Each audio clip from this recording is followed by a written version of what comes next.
คือประโยชน์สุขของทุกคนในชาติพระบรมราโชวาทพระบาทสมเด็จพระเจ้าอยู่หัวจบข่าวพรหมธิดาทิพยานนท์บรรณาธิการข่าวสุภชรินทร์โพทองนาคและยุทธพรบานเย็นอ่าน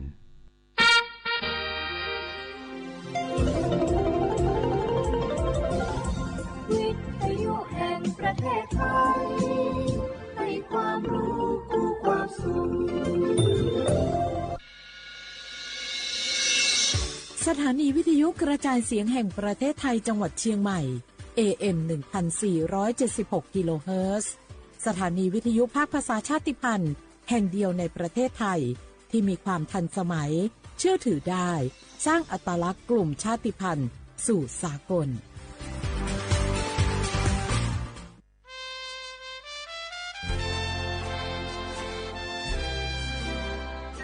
เกิดเป็นคนไทยเติบโตบนผืนแผ่นดินไทยจงภูมิใจในความเป็นไทยชาติไทยเรานั้นนับเป็นชาติที่มีความเป็นมาเก่าแก่ยาวนานเรามีภาษา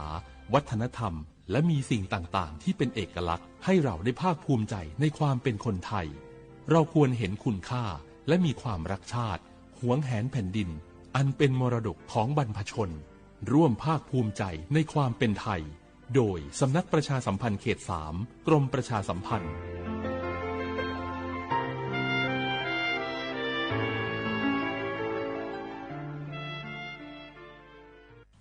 บางคนเมื่ออยู่หลังพวงมาลัยก็กลายเป็นสิ่งนักซิ่งทันทีขับรถต้องเหยียบให้มิดต้องเร็วกว่าไกลแต่ยิ่งขับเร็วอุบัติเหตุก็เกิดขึ้นได้เร็วเพียงเสี้ยววินาทีการขับรถเร็วเกินกว่ากฎหมายกำหนดก่อให้เกิดอุบัติเหตุทางท้องถนนมีผู้บาดเจ็บและเสียชีวิตเป็นอันดับต้นๆในแต่ละปีเพื่อความปลอดภัยของตัวคุณเองและผู้ที่ใช้รถใช้ถนนร่วมกับคุณขับช้าๆแต่ถึงที่หมายชัวร์กันเถอะครับรู้รับปรับตัวฟื้นเร็วทั่วอย่างยั่งยืนปรารถนาดีจากสำนักประชาสัมพันธ์เขต 3 กรมประชาสัมพันธ์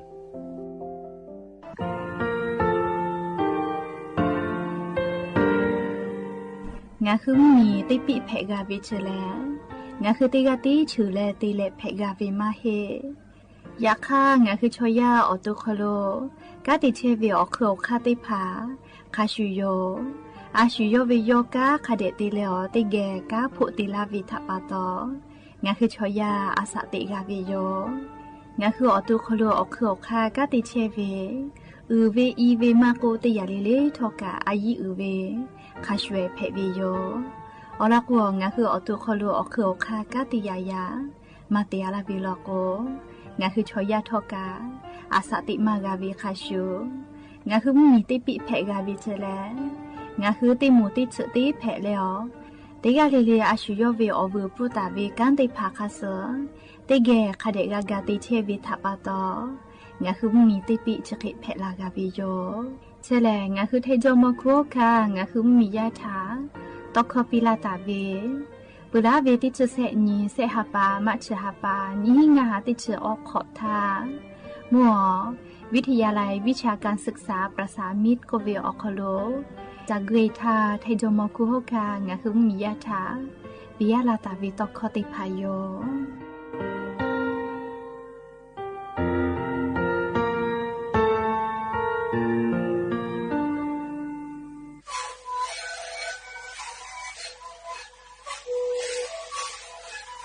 นี่คือมันคือยาแก้เชื้อเบื่อออกมาทีแล้วแล้วหัวข้อก็คือออกทีแต่ว่าที่นี้เอ็มมาบ้าเต็งที่โอหาสุดที่เขาตัวเฮเต็งเลี้ยงหลอกเอาพ่อเอายาแก้เชื้อมาเลยดูแลไปชิ้นมาเลยแล้วถือว่าเอายาที่มาดิช่วยแต่แล้วก็มาดิฆ่าพยาเต็งเลี้ยงแล้วหัวข้อก็เชื้อเบื่อแล้วงานแล้วหัวข้อก็เชื้อสมองมาฆ่าโดนมาดีโด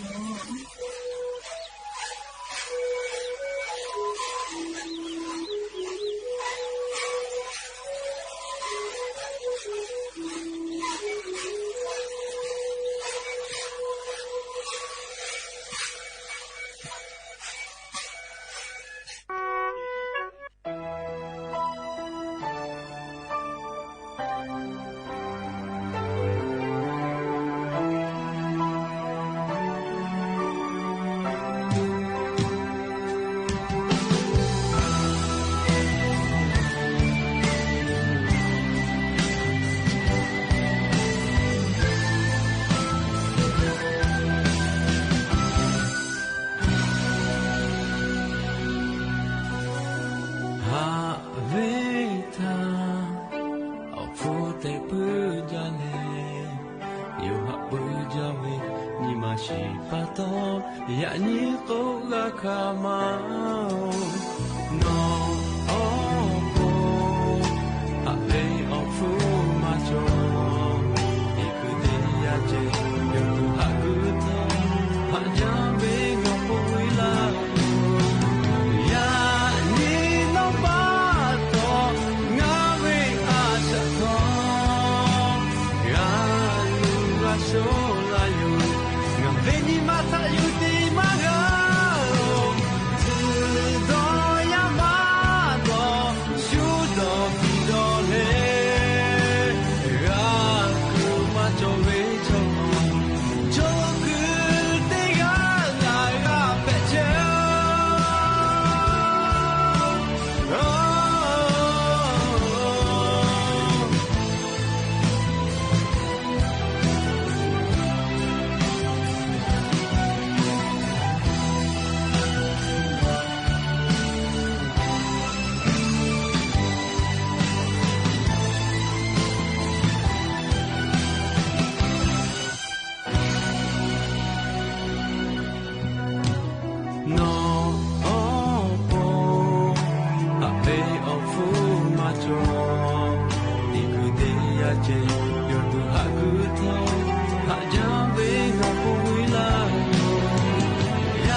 อโบดาจาวิโย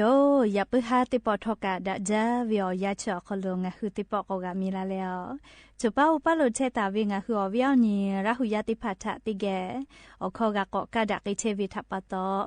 อรอเปติกะลิลิทะตาอุยอยาวิโอคโลละเซจาแล้ว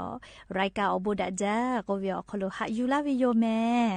หาวิโอวิโอนีราหุยาคาพอชุพโลเชตาวิคาคิเพเชเลติกะลิลิทอกะจาเมดอเมซุเมกาเมฮาเลดอซาเชอลินาเชลิเจวิโอยากาลิโอจอยาปิปาไกเชวิอยาเพวิทัปปะตอจาวิดอวิเชวิจอวิติจิลิลิพอกาสติตาเลเชซาจอซากาตุอโปอาชุยอยากาทะคเดนหาซาดักอิสิแมและยันยิเวอยากาเชลิซอคโลสปุขอนีติปอกกามิลาเปยันยิเลเตหัปาจานาวริหัปาคโลนีชงานีมูนีเพวิโยและจะขอโทษการนีหินชงาขอสขอหาวิอวิอนีละหุยาติพาวเตหะเลเลวิอยาหินาริควายตาเลก็นาริทักขกายเตหะเลเลงะคือละหุคอรายกาอบุดาจากเววิทยุเรดิโอ AM เตหิโอหาสติขอกิโลเฮิรตซ์เตไลพอละหุคอตอกไอเทวิโยปุตตะเลนิพอติพอ Facebook Fan Page สวทเชียงใหม่ AM 1476พอกะไลฟ์สดติดต่อไอเจออวิอนีละหุยาติพาติแกละหุคอพอนาเลนี่คือละหุชอจิทะโอกาปิดักไอแพวิโยหาวิอวิอนีละหุยาติพาโอนคือนันคอจอจอลาอามาติเลนาปอพอยเกือเวอชอจาปุขอเนานี่คือแม่หมอกอกู ขอกูแลอีกะสวิเลจะเคยแผ่จอลาลีโนฮือนาปอพ่อยเกือเวอชอติผาจ้าปุขอเนาะโนฮือแผ่จอลางาดอเวไลกาทอกะแผ่จอตุโยลีงากาติกาแผ่เชวิโยแม่นาปอพ่อยกือมาเวจ้าตูอชอติผาจ้าปุขอเนาะเลงาฮือชออีกะมือเวก็มาอีกะสเวเลติคือกะใครแต่เลยมึงกูกะกูแลขอกูเวจะเคยแผ่วิโยไลกะก็เวเลจะเคยแผ่ละก็เลยนะปอพ่อยคือมาจาเลเลจะเคยไกวิโยก็เวเจโยเจแม่เลอแล้วก็นะปอพ่อยเฉลอันนี้คือจ้าตัวอชอติพาคโลคือเวทยาธาเรียงคือหมอกอชอจ้าเมจ้าเวจะก็มาอามาติเลก็เรียนนะปอพ่อยเฉลย่อสารติยาจอวิเจก็มาเรียงคือจ้าก็หมอกอเมวินะนี่คือชอยาจื้อต่อเลเมเลจ้าเมตัวอโปจะเคแพะไกวิเจแค่คนน่ะปอพ่อยแม่มาอยู่เตียวิเลก็แลไล่กะก็ชมกูอยู่เตียวิเจก็แลมาฮิเวกะจอก็ด่าหมอเลยเอาแต่ละก็น่ะปอพ่อยชอมสึมืออยู่เตียวิเจแม่เลียววิอเนี่ยเรายาติเผาคาเดนาตะแม่นาปอพ่อยชอสึมืออยู่เตียวิเจและลิคือว่ามือเอากูอยู่ปอวิเจแม่แค่เตียและลิคาเดจะเปียเลียวติตาวิจีเลนะปอพ่อนี่คือกาหมอวิฟุเลยเชกาจาวิชอเลจะเคติลาวิจิแม่ยากนะปอพ่อชอเลงะคืออชอคอลูกุเปียวิทยาธาเลอชูติพาหายอไกตูกาลาวิจิแม่นะปอพ่อเฉลยากนะปอพ่อชอคือกาลาวิทยาธาลีนี่คือสามกูจ้าวิโอคือคลิคือวิจิยากงะคือชอยาเลจ้าเมปื้อเวจอจ้าหาแต่แล้วก็ปีเวจอจ้าถาลิยอจะทอดดอกเปียวิจิคือก็งะคือหาแต่กาลิจื้อติผาขอกะจ้าเมวิจะเคกวิจิแม่เลียก็งะคือจ้ามาจาวิลกุกะจ้าปุขอเนาะลอกวนะเลียขอกูวิกะมือเวมึงกูเวจะเคติผาแผวิจิอลก็นะปอพ่อยออกคโลกะแม่วิโซเดียมติผากะจอวิจิเลียจะดับปะตองะคืออตุคอลุลีอีกะจะติผากะทิลูวิจิอามาติเลียโกโกนะปอพ่อยจะติผาจ้ามาจาวิทยาธานี่คือวิออสวีวิจิวีวินาอดีเพตุกมาเฮลีวีวินาเลยยกว่าอสมากาวีตูอสเจ้าคอลุอีกะลูเวเลคือก็งะคืออตุคอลุขอกูเวอีกะมือเวอีกะสเวจะเคติผาเพตอลาเวจิแม่ติผาแล้วก็นะปอพ่อยมาจาเพวิกะจอลีจ้าก็มาหอเวลาจะละหากานาวิกะจอเวเลยยก็นะปอพ่อยจ้าเวียวยาวคอลุเลียงะคือมาดาวิอเจติพามากะเพลาตัวปูนาเลียงะคือฟาตาจอวิอเจติพาแลนาปอพ่อยเลียงะคือมาหมจอเวนาปอพ่อยยี่ห้อติพาไทยลิแม่มาบุเนี่ยเวเฮปาลิบายเวจะเคติพาแล้วก็จอกิเจนาปอพ่อยกะโอเคอปอกะจอวิจิแม่เบื่อก็เลียงะคืออชอติจาวิอคโลเลีนี่คือคันนี้คือติจาวิลก็นาปอพ่อยชมามาคือยาคาชุเตหัววิลก็เลียอชเมเลชุจาเมก็ไล่ปอก็เวลาปีดก็นาปอพ่อยเลียโลวิอาเกเลียชมาคือเวยาก็คือจานะเลียยาคันนี้คืออชอติจาวิลก็ชมาคือเลียคือมาจาลก็เชซาจอซาพ่อมาดาวิแต่นี่คือชีวิตทับปะตอจอลคือเลยคือจ้าปื้อวิโยยาคาชัวชอติเมียวิเลขามาเกือวินี่คือมาโมเมติกาวิโลโกเลียอชออาชุยขยติจาเลนะปอพ่อยคือจ้าวิเชเลดาวิโยจิแมมเบื่อโกเลียเสยาติยาลโกเลนาปอพ่อยกะไลจือจอวิเจเลียชดิคือวิอยาไลยากติโตลาวิโลจิแมยาคาคาเคโกทอกันนี่คือจ้าจอมือเวงะคือแทงเมียคอลติโตตาวิติพานี่แหละวิจาเจเบื่อเลเลียวเลมือแล้วก็งะคือนาปอพ่อยจาเลอุกูมืออุกูนาคือโตเวนีมาวิเวเลียวสูเนี่ยกะเวเมฟูฮอเวฮอเวกูเวจะเคเพจาเวลกูกะเลนะปอพ่อยมาฮอเวจาเวมาฮอเวทับปะตอเพลาปื้อวิเจจะเคตินาจอเวลกูเดนะปอพ่อยมาจาเพวิชอนะเลแพ้ผู้ชุดรถกเวนะไทคอลกูเรียกกงะคือมอแกไกและเลนะปอพ่อยติผาตากอจาจิแม่เอาเวียวเนี่ยระหุยาติเผานะปอพ่อยจาเวเลเลก็ตุมาจองะคือแล้วหอเลจ้าเพวิชอลกูนะเลจอลกูเลยคอลกูจ้าเวลกูเลก็ตุมาจอ อยากฆ่าจะมาใจวิลกูมาดักลอแม่ลีนะปอพอยคือกูงาคือข้างงาคือชติจ้าวิลกูเคมาดอหาดอคิดตุมาจ่อลีอยากฆ่าชูตีหัววิติผาจ้าวิลกูดักเกนามาดักเกนา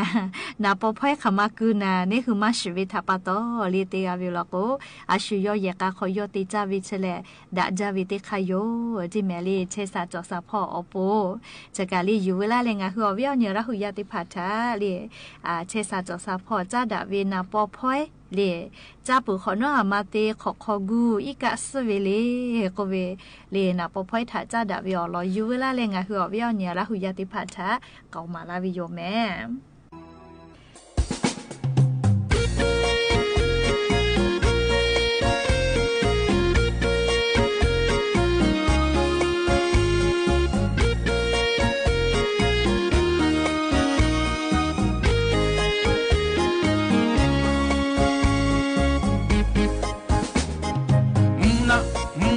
sana ja na mho ochi na ja ya fi ya male ya khawa ku ya ko china ho na we ko ai ne na osana ja na mho ochi na ja ya fi ya male ya khawa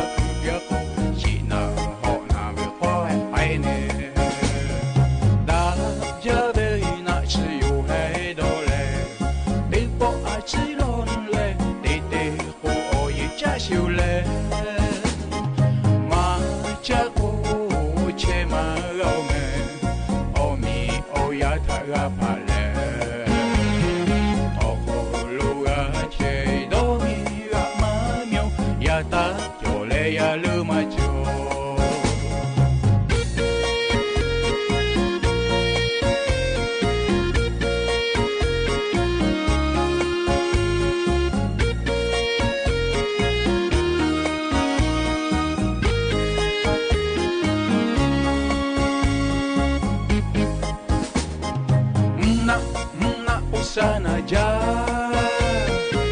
na mho ochi na ja ya fi ya male ya khawa ku ya ku china ho na we ko ai ne da ja ve na chi yu hai do le e po a chi lon le de de ko o ye cha siu le ma cha ko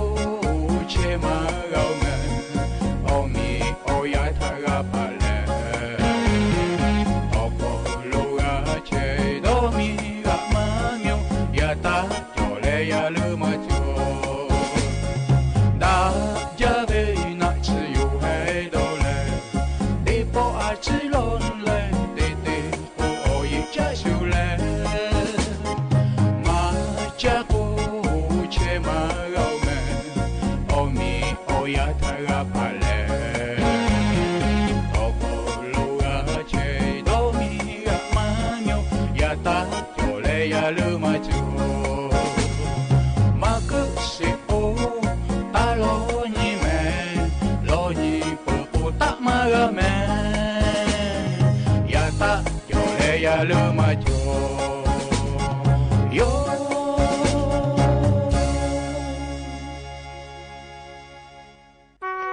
chỉ để to áp buộc hai biểu gia dụจ้าเลยอาปูเอติลอติแกก็นากิสิงะพูมาเลตากูอลอเพวิโยติปอทาสึชลูติกาคอลูตุนุตุสะไลจือเชตาวิเจสึชออกก็จลูจอวิกุปูติมาออกขอเชตาวิตากูติเคเลงะพูมาติเคอชอเพดะจาวิเจโอติขอชอมุยอาจจะอีเลอมุกุทากุปขอวิกะกะฟีเวไวจาวิทากามอเลองะพูมาเลตอกุกะดอหาจาวิเจงะพูมาเลไลกาจาปูตุญิเลอคาจวยวุปุเวอติติกาอีกะคบีเอจอวิกุปุโลติมาทาจามอตาวิเจงะพูมาเลยอมอตาวิกุปุโลทายอวิอชอตอกุทาสมาปิกาจา อยากกาปูไกทานิสาจาเวขอโคหลอกโคไลกะกาผาไกเวทะโยเวอชอตากุทากะหมอจกาจาปีเวเจเตหาปาขอนอกาเลอโยหุเนเชตาเวกุปูอิกะกุยเลออาสาติหาจาลาเวทะจอลาเวเจเชปาตอโยหุเนเชเขจีดาเวเจงะพูมากุปีเวอชอตอกูโอนิหุเนชกะติเขามาก็เชเพอโลวาอาสุนิทางานอปูลูเตกาโมตาวิดะจานิหุเนโอกะจะพอเชนีแต่จีปีวิเจงะพูมาจีปีวิทะตอกูกะดอตอปีเลอฮาเลจาเจยาคาตอกูกอกูปีเวีอนอจิลาเวงะกะดอตอจายาคาเงายากอจูเวกะไนจานกเฮเลปูมาปื้อขาเคเตไกกาจุเลแต่นันปีวิเจอ๋องาดอตอแมนอมอกอเฮจาเลสตาเอติมาเวออกอจเตคาโลคาเดกุติยาตา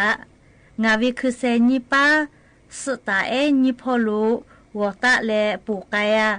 ยาคานิฮึเนจะเชตุเวกุปูลูขอมากาสิเจเจนอตอติปุยกะตายอแมแต่งะพูมาตอกูถาสติปีวิเจเตปอแลงะพูมาตอกูถาชื่อเวเลอโยฮึเนดอตากุกุปูลูจอกุพอลูปูไกวิเจโอเคเตปูไกเลอคาเอเตคาออโคโลพาไกเชทาคาก็เจอวิยาเออโมลูเซลิกุแลลิชะเคโกดาวิเจนะฮู้ฮานี่แล้วตอกูเอติเคงะพูมาชื่อเลปูไกเชเวนิซาจาแต่กูดาวิเจมีชักหัวเวยาไอฮือโอเคกูและกูดาวิคอทาตอกูกากาเลองะพูมาชะตะปิเวทามาขากาเลอชะเคโกเปียดอวิเจยาไอติโกนาสิแม่งะพูมางะทะชะตะลาวิมาฮิโองะพูมาทะกะกะตะเปียวิโอแม่ตอกูโอเคดอกาเลอกูจูหมอกองะเวเจกะยอกุอเวอะดุตาเพซุเอเลอคะก็จอปุยกะจิตเตสิปีวิเจยอกะกะกอกุปุลุอมากะโอวิจิแม่เลจกะชอบูชอมาชิเวลอโกเลตอกูชะดิแคเคลีเกลาวิโยเลออเตเตลอกูงะพูมาชอยอกะเวนาเลยอตอละกูมาโนเวทะปะตอปูมากะเลเลงะพูมาตอกูอยากกอจูจะกอไนจาวิทะปะตอเลงะพูมายอดอขะดะเลอตอกูกะเลอีกะดะจาวิงะโนโปโลติกาอโคโลติเกกาตุอโปดอเลเลงะพูมาเลตอกูทะกาวิโยอชอดะจาวิทะปะตอยากะทอลีชอยาวินิมาชอรากาวินิมาจอวิทะปะตอลีรากาวินิมาจอเลอเลมือลอโกลีโยกะกุกะจอวิออเจติพาทะชูวิโยลีเคโกงะคืออาปูเจติลอกะลีตอกูเคลิตาเพปีลีงะพูมาเคลินิมาจอปีลีอชอทะหะเลกาปิกาวินิมาจอเวยาคะกะตอกูเลชุกุกุเวชุตาเนวิทามะฮึกาวิทะปะตอรากาวิทะปะตออเลมือยออโตยอลูวิสิวิทะราพูวิโยลีงะคือเตกาลีเลกาอาปูเอเจติลองะพูมาเลตอกูเวออลอทางะคือติเกนาเลฮิยูสิแม่และอย่าปึหะเตปอชิลากะลาติเวอลอติพาจะคิไมเจดิโยแมกะกะพอนาเลโอกะปิลาเชเวงะคือลาหุยาติกาลีเลกะซุเมกะแม่เชซาจอซาปึเลขอนิสุญิกะเจเวอญอยาอคโลงะคือติกาลีเลอปูดะเวอญอยาเพปิแม่ติกาลีเลฮาเลดอซา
สถานีวิทยุกระจายเสียงแห่งประเทศไทยจังหวัดเชียงใหม่ AM 1476 กิโลเฮิรตซ์สถานีวิทยุภาคภาษาชาติพันธุ์แห่งเดียวในประเทศไทยที่มีความทันสมัยเชื่อถือได้สร้างอัตลักษณ์กลุ่มชาติพันธุ์สู่สากล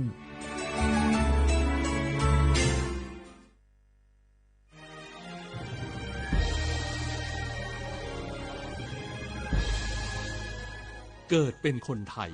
เติบโตบนผืนแผ่นดินไทยจงภูมิใจในความเป็นไทยชาติไทยเรานั้นนับเป็นชาติที่มีความเป็นมาเก่าแก่ยาวนานเรามีภาษา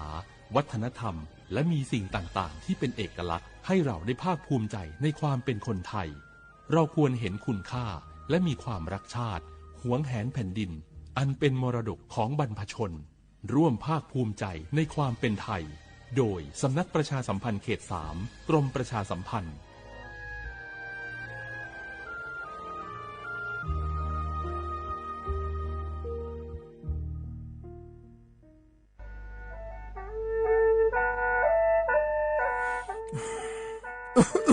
อาลูลูฮอเซ่ฮัลโหล PM 2.5 กัมพาวลาสเมีย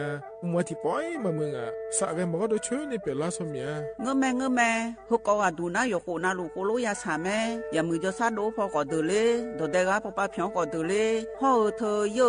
ะพอป้าเพียงก็นี่เดเลยเธอรวยไหมอดีมาก็ก็ฮกอดีรวยเดินพังอ่ะ PM 2.5 ก็ก็นะโยหือก็โยกานาลูเดเลยก็เธอมีแน่อายุไว้ในบีมือดารายังงาและโยกานาลูยาฮอลือดาก็ง่ายยืเนี่ยจังไงดอเจถ้าคือลอยยืเหนียวโยฮันเนสลาดาข่าวเฮว่าอยู่ผู้ลาโลอดัวบ่ผู้ลาโลเฮจีเฮเจมีจามาคืนนี้ลาลือแน่มาลาลือจีญาเดนะคนนี้มีฉันได้มือพาลาคือแน่ดาวยืเหนียวน่าบ่ชมีจาไงมาบีดูลานี่ยาฮอลือดาง่ายยืเหนียวบ่ชมีจาดูฮอร์โมนน่ะอาชอเจ้าหน้าที่ตัวปาฮอลือดาดึงอาเข้ามาดอจาบีลอยยืเหนียวน่าโยอานาลูชอบาแน่อาบ่ยาคดาง่ายยืเนี่ยบ่ชมบีเจียวแน่สาจะแล้วอยู่หาสู้เอาเธอโดมาอังไผ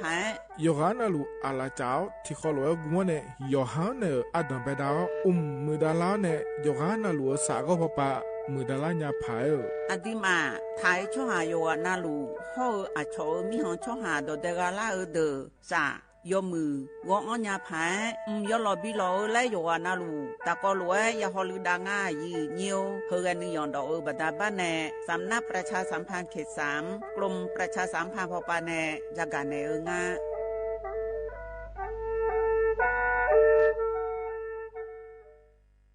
นี่รู้กันไหมสิทธิบัตรทองหรือบัตร30 บาทเป็นสิทธิหลักประกันสุขภาพตามกฎหมายที่ช่วยคุ้มครองคนไทยทุกคนให้เข้าถึงบริการสุขภาพที่จำเป็นโดยไม่ต้องเสียค่าใช้จ่ายเลยนะครอบคลุมทั้งการรักษาพยาบาลการป้องกันโรคการฟื้นฟูสมรรถภาพทางการแพทย์เรียกว่าช่วยให้คนไทยอุ่นใจกันเลยทีเดียวสอบถามเพิ่มเติมสายด่วนสปสช1330ไผ่มาส่งข้อความอย่างมานี่มันลายไอ้หวันส่งมาจวนกันสมัครงานรายได้ต่อวันเริ่มต้นที่360 บาทฮัลโหลน้องอุ๋ยว่าได้สนใจงานตีไอส่งไปฮือก็น่าสนอยู่นะรายได้ก็ดีทำที่บ้านก็ได้ตอนนี้ไอก็ส่งไปฮือในกลุ่มไลน์ที่มูว่างานหมดละเดี๋ยวก่อนไอ้หวันบริษัทอย่างที่ไหนนี่น้องอ่านดูแล้วสื่อบ่หันมีข้อมูลอย่างสักอย่างเจือได้แต่ก็เจ้าว่าแล้วต้องถามแน่บ่ต้องเป็นห่วงปีอ่านพอละมีตากรมพัฒนาฝีมือแรงงานมั่นใจได้ชัวร์ถ้าสนใจก็โอนกาสมัครไปฮือเปิดเลยเด้ออันเดี๋ยวน้องขอไปร้องพอดีๆกำก่อนเน้อตึงว่าแล้วโดนเพจปลอมจุ้งละไอ้หวันสังเกตง่ายๆเพจแต่จื่อเพจต้องสะกดถูกและมีเครื่องหมายติ๊กถูกสีฟ้าตั้งหลังจื่อจำนวนผู้ติดตามนักตีสำคัญเปิ้นบ่มีนโยบายรับงานไปทำตีบ้านนะเกือบไปแล้วเตือนเลยนะคะว่าอย่าลงเชื่ออะไรง่ายๆและขอความร่วมมือไม่ส่งต่อหรือแชร์ข้อมูลต่อในช่องทางสื่อสังคมออนไลน์ต่างๆหากสงสัยติดต่อหน่วยงานนั้นโดยตรงมั่นใจปลอดภัยกว่าค่ะสักนิดคิดก่อนแชร์ปรารถนาดีจากสำนักประชาสัมพันธ์เขต 3 กรมประชาสัมพันธ์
บนเส้นทางของถนนสายนี้เรามีบทเพลงเพื่อชีวิตดนตรีกวีศิลปะวัฒนธรรมวรรณกรรมมาฝากคุณทุกวันเสาร์และอาทิตย์กับเราที่นี่ถนนดนตรี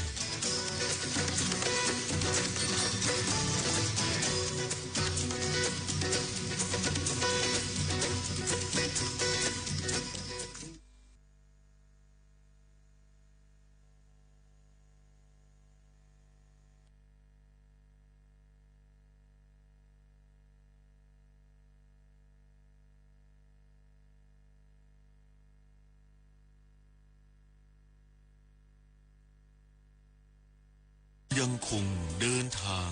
อย่างที่ฝันอาจรื่นรมหรือขมขื่นในคืนวันก็ปล่อยมันอย่างที่เห็น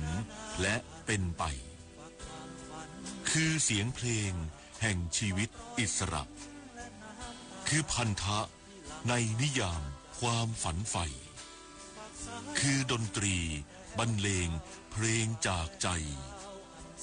คือสายใหญ่บทเพลงรักนักเดินทางวิทยุแห่งประเทศไทยให้ความรู้กู้ความสุข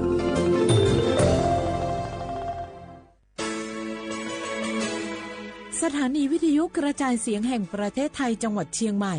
AM 1476 กิโลเฮิรตซ์สถานีวิทยุภาคภาษาชาติพันธุ์แห่งเดียวในประเทศไทย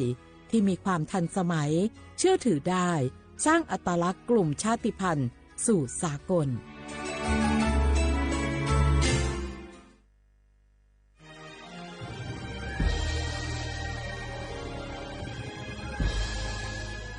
เกิดเป็นคนไทยเติบโตบนผืนแผ่นดินไทยจงภูมิใจในความเป็นไทยชาติไทยเรานั้นนับเป็นชาติที่มีความเป็นมาเก่าแก่ยาวนานเรามีภาษาวัฒนธรรมและมีสิ่งต่างๆที่เป็นเอกลักษณ์ให้เราได้ภาคภูมิใจในความเป็นคนไทยเราควรเห็นคุณค่าและมีความรักชาติหวงแหนแผ่นดินอันเป็นมรดกของบรรพชนร่วมภาคภูมิใจในความเป็นไทย โดยสำนักประชาสัมพันธ์เขต 3 กรมประชาสัมพันธ์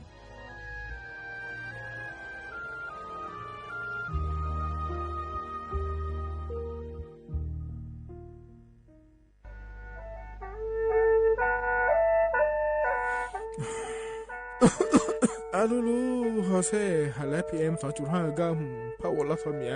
มัวที่ปอยมาเมืองอ่ะสักแกบอกว่าช่วยในเป็นลาสเมียเงแม่ฮกว่าดูนะอยู่โคนาลูโคโลยาสาแม่อย่ามือจะซาโดพอก็เดเลโดเดกาพอป้าเพียงก็เดเลฮอเธอเยอะพอป้าเพียงก็นี่เดเลเธอรวยไหมอดีมาก็ก็ฮกอดีรวยเดินพังอ่ะ PM 2.5 ก็นะโยหือก็โยกานาลูเดเลก็เธอมีแน่อายุวันในบีมือดารายังงาและโยกานาลูยาฮอลืดาก็ง่ายยืเนี่ยจังไงดอเจถ้าคือลอยยืนิวโยฮันเนสลาดาข่าวเฮวอยูผู้ลาโลอดัวบอผู้ลาโลเฮจีมีจามาคืนนี้ลาลือแน่มาลาลือจีน่าเดินนะคนนี้มีฉันได้เมื่อพาลาคือแน่ดาวยืนิวน่าบอชมีจากมาบีดูลานียาฮอลืดาง่ายยืนิวบอชมีจากดูฮอร์โมน่าอาชอเจ้าหน้าที่ตัวปาฮอลืดาเดินเข้ามาดอจับบีลอยยืนิวน่าโยวานาลูชอบาแน่อาบอยาคดาง่ายยืเนี่ยบอชมีเดียวแน่สาจะแลอยู่หาสู้เธอโดมาอังพายโยฮานาลูอาลาเจ้าที่ขอรวยกูมันเนี่ยโยฮานาอดัมไปดาวมือดาลาเนี่ยโยฮานาลูสาก็พอปะมือดาลาญาพายอดีมาไทยช่อหาโยฮานาลูห่ออาชอมีหางช่อหาโดเดกาลาเดอสายมือวงอัญญาพายยลอบิลอและโยฮานาลูตะกอลวยยาฮอลืดาง่ายยืเนียวเฮกันนิยอนดอกบัดาบ้านแน่สำนักประชาสัมพันธ์เขต 3 กรมประชาสัมพันธ์พอปาแน่จากการแน่งา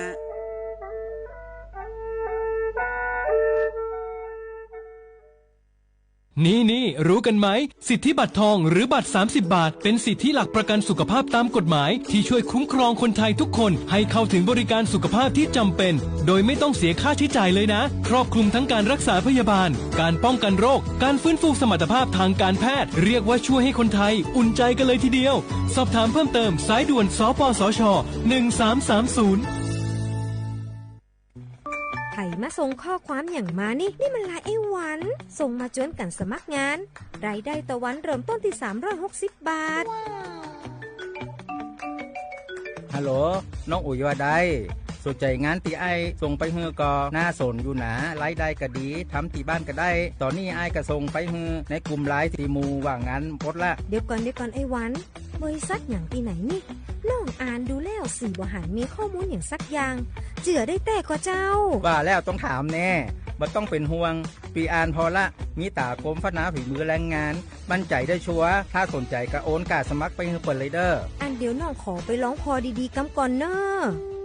ตึงว่าแล้วโดนเพจปลอมจุ้งให้ละไอ้หวันสังเกตง่ายๆเพจแต่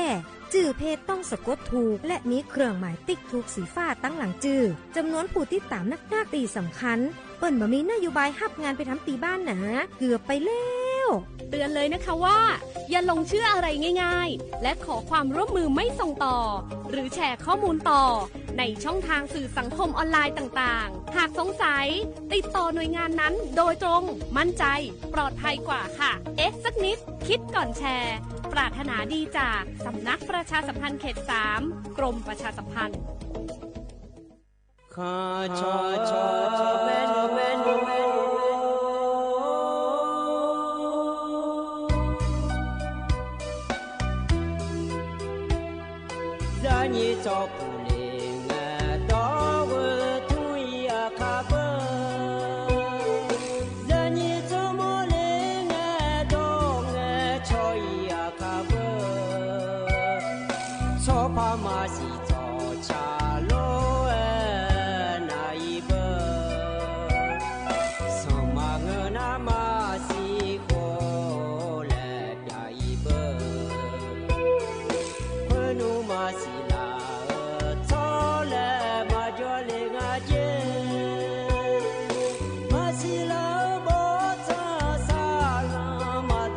ม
hợp dung ra gần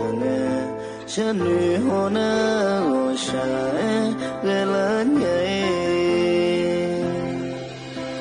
sẽ ye khổ nghe biểu biểu chẳng hồ nghe à gió gần gấp bằng bè gấp tăng một chưa lẽ mình người nhà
chỉ phò ô tô thảm đề hiện nhiều na lụ né ở lo hiện nhiều nhưng chỉ na khỏi nhà cho nó chơi cổ nó nghe nó chả lá mẹ hiện nhiềuวันเสาร์nghe nó ngan này hiện như thời mình là lo nhưng chỉ na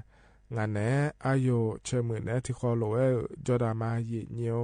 เยนี่ยกหานาลูอยู่ตัวลูชนแทนในนาหาลาวโลเอนาหาเนี่ยแม่เยเนี่ยเราถือกับเฟซบุ๊กปานเนี่ยมาหล่อมาข้อปานเนี่ยมาเดเยนี่เทียนนั้นยุ่มจีห้อยากานะขอนี่ยาชินยาผาเราเยนี่ในกาลัวเฮนะขอนี่เหมียวมูดูเนาะจอเนี่ยถอนเจอมาเดและจะกาดอนไหนเลยเฮกาเหมียวมูดูนะขอเนี่ยสถานีวิทยุกระจายเสียงแห่งประเทศไทยจังหวัดเชียงใหม่และคูมาเยเนี่ยเรารัฐบาลกึกขารัฐบาลเหมียวเยเนี่ยเรารัฐบาลก็ก็อดีตตาดอนในเยเนี่ยจะกาเกินเนี่ยเดเยเนี่ยมานี่นะร้อยเนี่ยสถานีวิทยุกระจายเสียงแห่งประเทศไทยหัวหน้าขอเนี่ยไทยมีคนโดยนิยามแม่เยเนี่ยเรายอมอยากกายาเยเนี่ยยาเหมือขอยาไม่ห้องสองปลาขอนิยาล้อขอนิกาลัวหุ่นนะขอเนี่ยเจ้ามาเหมือยาวเนี่ยเยเนี่ยถอนเจอมาเดเยเนี่ยเดเฮกาดอตาดอกาดูนะขอนี่ดอตอโลอินุ่มนาลอโกชดจังเบียนี่ยอหาอายามละค่อยยอหาเยนี่นะคนละถอนเจอละมาเยเนี่ยอุชดกาเดียขาดอมาโดลามีนาถอนเจอถนะขอเนี่ยลาหูดอแล้วอินุ่มมาเดียขาดอหน้าคานนาลีเชลาในเชติหลังก็นี่นะขอเนี่ยทายายดอแล้วพัดยาแถเยเนี่ยที่ไม่ได้เยนี่อาเดียขาดอแต่มังเงอเลยเนี่ยนะหาโดนยานาขอเนี่ยเธอนองการนี่ขอเนี่ยชอนแท้เนี่ยน่าหันยาแม่เดเยเนี่ยเดยุ่มจิตที่ขอหลวงเจ้าดามาเยเนี่ยเราอินาเจ้านั่นเจอโกนนั่นก็ไล่มีแน่เราเลยเยนี่เนี่ยไปจ่อแล้วยาน่าหาดาพายอาคาโนดอพอในปีหน้าหาดามาเดข้อใดเยนี่นะก็ต้องเชื่อก็เกาะรอเยเนี่ยจะกายอากาศตอนเนี่ยมาเยเนี่ยที่มีแน่รอเยนี่เฟซบุ๊กปานเนี่ยน่าหาลัวนะเรากดไลค์กดแชร์เธอเจ้าไหนยาแม่เดโยหานาลัวเยนี่ในเฟซบุ๊กปาชอถากยากาเกอพายยามอกเกอพายเตะเลยเยเนี่ยนาเทียนาเราเงาเฟซบุ๊กปาจันแทหมอเมียเลย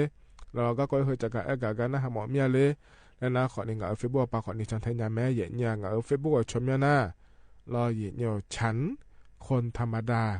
เขาล้วนแต่มาเยเนี่ยคนรบธรรมดาเงาเฟซบุ๊กชมเมียเดฉัน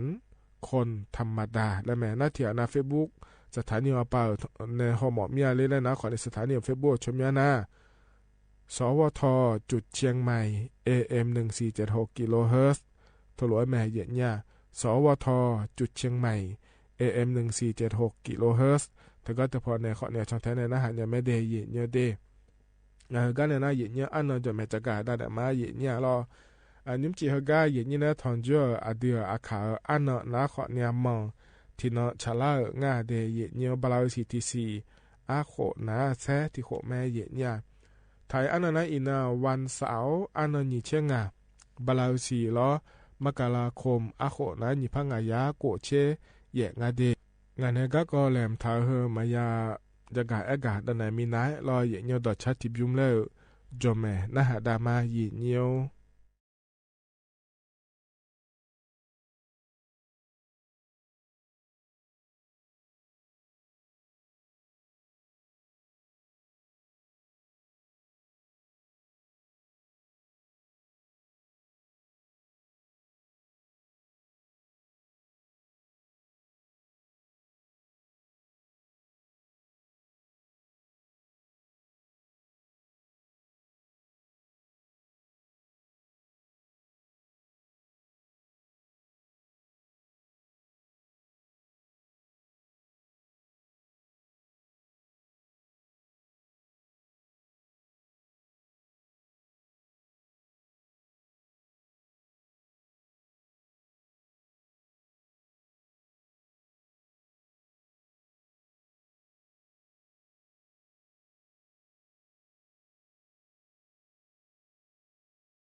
ธนาขอนี้ต่อชาเยเนียวเพราะในบินาหาดาวลอยกานาลุเวยานาหาเบียวด้วยเยเนียวจนอปาลาในนาหาลาเยนี้ยกานาลุเวอุตุธรรมะเดเยเนียวเดที่ขอรอจดามาเยเนี่ยลอเฮกันในนาลองานในก็แหลมเธอเยเนียวจะกะกะตะเรญาเดเยเนียวยังพากะกอกงาเทเยเนี่ยอินุมนาลอเยเนียวเธอยาหอหุมาเกินนาลออาหูบานายาหอดอยเจและกันนะคนนี้ปอยโยเนี่ยโยหาดอโลเหมือนนะคนนี้ชอนเดปอยยาหอปอยเธอยางาลอในเยนี้ขอนี้อินุมนาขอนี้ลอเยเนียวยาหอปอยให้มาเงยเยเนี่ยชอพอดและคงงาเทเยเนี่ยลอบอลรวยลอคือคำยอตัวเราจะหล่อจะมาม่าเยเนี่ยลอที่ทบยอนี่ละโลแล้วมาแต่เทเยเนี่ยเดก็เดยาเนี่ยอยู่มั่วเนี่ยเราเนี่ยยาหอเธอดอนยังไงเนี่ยเธอมีเนี่ยอินุมฮัลโหลจังโดเหลือเนี่ยยอมอย่างเนี่ยยังไงเดอาดามาที่นาเราอยู่หายาหุ่มสูรุงแล้วก็มาสิญญาจุ่มลุงแล้วก็มาสิญญาเนี่ยจิมีเนี่ยงานแล้วก็น่ามาขอโดนยาเบอจิงอะไรเขาเราแต่มาหม้อหอเดมาเจที่นามาสิญญาเบออยู่หายาจุ่มลุงขอได้เราเลยนี่เธอมีเนี่ยเราเฮกังหูยาจังไงเนี่ยเดือดไทยมีของหลักคนน่ะเราเนี่ยเธอก็เธอเดินหน้าย่อปาบอนและสวัสดิ์เนี่ยยุ่มเดือดคนนี้บอนเดือดคนนี้บอนเดย์เนี่ยเดน่าอินัวอยมาชอเชียงอะไรสมบูรณ์ยาเธอยอมยาเนี่ยเขาก็เดือดเยอะในยุ่มจงอาเจเนี่ยจิมีในงานแล้วก็น่าอัพเผือกเธอน้ำมาเผือกแล้วเราเนี่ยน่าเกลือปานในขอนี้เยอะใหญ่นัวเราเฟบัวปานในป้วนในขอนี้เยอะใหญ่แต่เดี๋ยวปานในป้วนในขอนี้อีกครั้งก็เนี่ยบีเกินเนี่ยเราไม่นเลยนี่ที่ไม่น่าดามาที่อันนั้นให้อยู่หายามอยู่ยังหลังเจแล้วมาหอนี่เราเนี่ยอยู่หายามเนี่ยให้เยอะก็บีเยอะให้ยุ่มบียุ่มคนว่าก็เยอะเนี่ยยุ่มนะคนนี้เราอยู่หายาเธอชอยุ่มไม่เนี่ยยุ่มหมอโลชอดอมไม่เนี่ยดอมหมอโลอยู่หาชอเราอยู่หาชอจังแทนไม่ได้เนี่ยที่อันนั้นเราอาดามาชิญาเนี่ยดอเธออาเจยุ่มเจนเราเนี่ยโดยเล่เนี่ยอยู่หามาด้วยสนิทเดลเดคนนี้ยาเราสามก็ต้องช่วยนี่สาวโลแล้วเราเลยนี่ยอมยานี่จ้องอะไรที่มีเนี่ยนี่เขาก็มีเขาอยากจะแทงดามาเดดามาที่อันน่ะรู้ว่ายุ่มนะขอเนี่ยให้อยู่หายาขอมาบีมันนี่ยังพายง่ายเนี่ยเราเธอก็เธอเจนนะเดี๋ยวมันนี่แล้วมาบีอยู่มาเนี่ยเธอเนี่ยยังปะ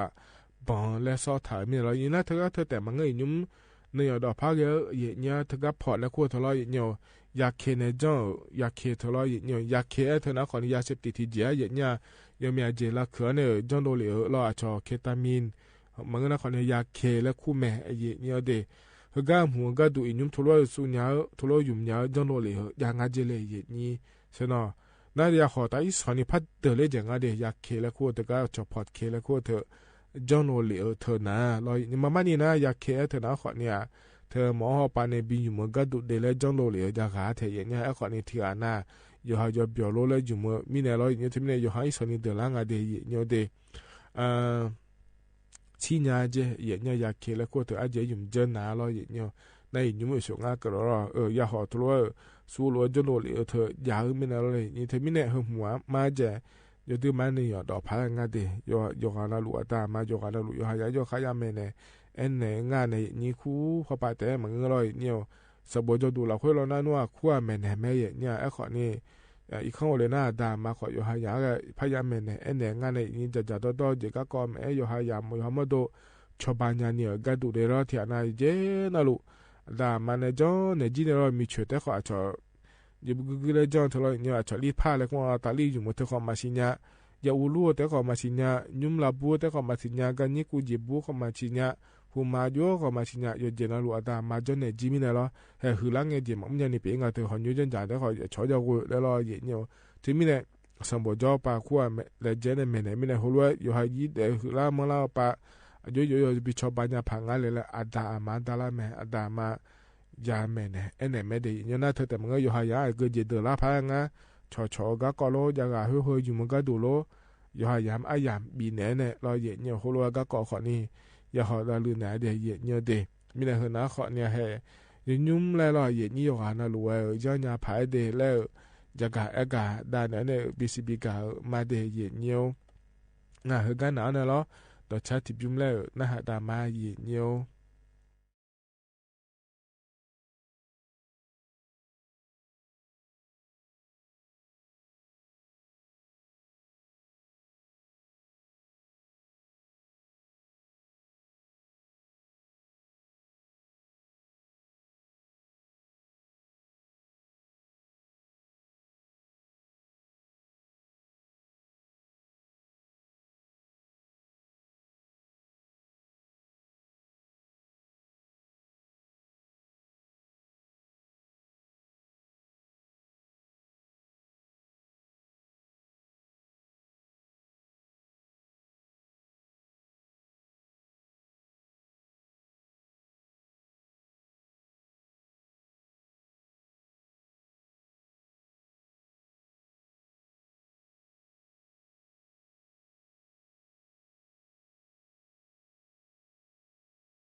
แต่นะขอดีจะชาเย็ดเนี้ยเพราะในบินาหาดาล้อ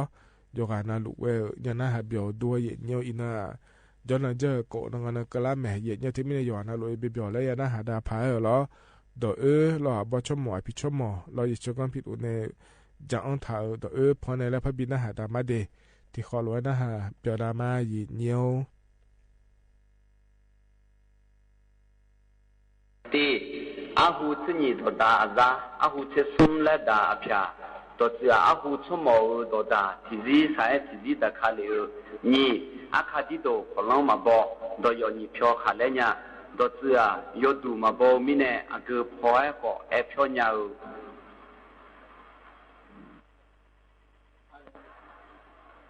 ซุ่มอาคาคือลูกของขับพาคือลองซีตัวเจ้าอาคือนี่คือชาก็ร้องละโอยาจอแม่อาจอทุลานาดิทุ่งเชืออากอนทุลานามีขอบาตัวเจ้าอาจออากอนเดียยมือยเดือมาเสียปัญญางาอาวอผิวแต่มันนี้โยผิวแต่มาหือตัวเจ้าอาวอผิวก็อันโยผิวรวยบังแม่ก็บัดจีสุทองรักาหมอพี่อาชออาญาโยญาเดืออาชอมีแค่ดูรัการวยดูแม่ชีบทสนองผิวอาเยรันยิทจอผิวโยสามเจดเสือ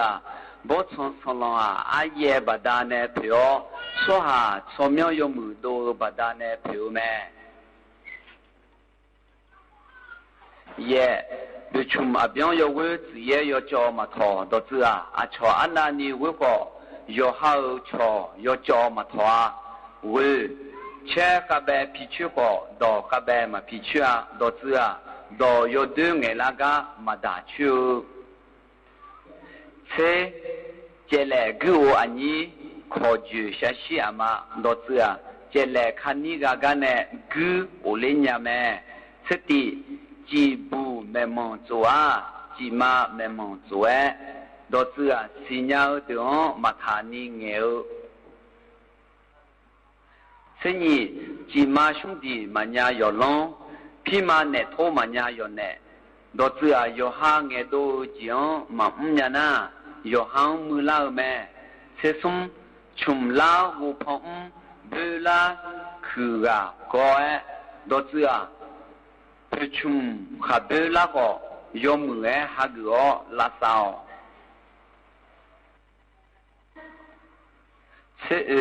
ชิวกาบาดทุ่มมาเจกากาบาชาเบมาตาดเสือผิวชื่อมาจาวมิเน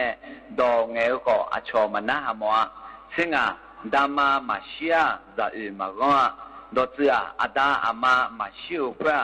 ซามากอนลาเสโกดากาซาคอนเซชูดเสือมาจากก็ยาวกโมเสชีดอบังงากาลาบังเซกาดเสือดอเงบังกางากาโดบังกาเซกาโดเสียดอกูซาเมดอญาซากอนดเสือดอกูพอเมอซาเดอาดอญาพอโดลังเงยกอนเมเสวดอมาสุมขอบุมาสุมจอสักคนเสขอลานาคนเจดเสือดออามีเงก็อายอทิกาชิเลสักคนมงก็อาวลานาอนซีนิเซดอเทเมียชนอนอชอดเสือกะก็ยอเลทิจีนายากายอจียอพาเอชอเกเนอนิเซติดอทุมดอมยากะโซกะมอดเสือจาจิอจีมาพิจินากะก็หุยอเตอานิเซนีดุขาจะไปมาบอเมลาชะยูมาโจดเสือเมลาอาจีแล้วก็เงเปียญาวแม่นิเซซุมกาลานาชุดุมซาลานาชุเจดเสือมอลังเงยอมือทองชามาโลนามาฮอชอมอนิเซกาโอปปีปะโปอัญญามาชีมาโปกาตาปปีปะโกอัญญามาชีมาโกดเสือกาอุมิเนมาชีทิซีมาโกนิเซงากาโซทานิซียา กะพอไทยมาสิดอเจือโมสิญาก็ยองมาสิญานี่เชโกกันโดยาพอกาฮอสิชาสัมภากาซาลอนชาดอเจือสัมภายกนะซาลอนเดชาแม่นี่เชชิกลอนซามาจีราคาซามาโลดอเจือยอดอดอยซาอาคาซาเมียวซาเมียวมาเชยาซาแม่นี่เชย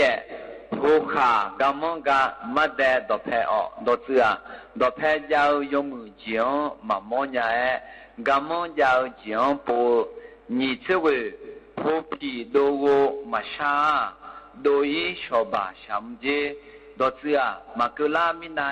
มาแลหุมฐานากุลานายาชาแมสมเทหูชานองบาเจหูแม่นองบาโบหูกานองบาลุมดอเจืออาดองเบงเงยอชาโกอาสาสาลาเงยาซาเตอาสมเทติอีมิสุกาบุดุงมาเฮ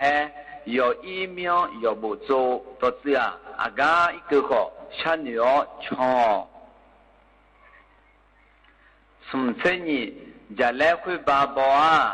ปากหูฮกากามียอุจคุบาจืออุเยฮกาเยมียดอเจือยกายอจอยอดึมก็สิญาชวางจุเลแมสมเทสมยาซาสมโปพอพอชาชาซาสมโปพอพอชีดอเจือยุมพอพอชาลากามาแม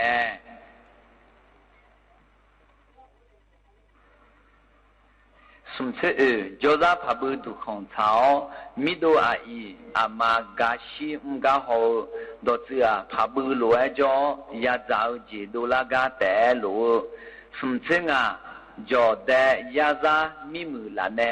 ดอเจือคาโกคาจามุลาอาลาเนมุลาแมสมเสโกจีเรดุนาโซดากาโซเรดุนาพาดากาดอเจือจีซาดุนายอซอนดากาโซหาดุนาพาดากาสมเสชิกาดองเบลมาคาคาแคเนอันนี้สุมเนชาวกาดองเบนาคาขอยาชุมดอเจือดองเบญากันเนสามาสาญาดองเบนาสายาสาสมเสยขลาซาปูขาหุมซาปูดอเจืออามาดายอดุนาซาเดลิโกยอดุเมสมเสว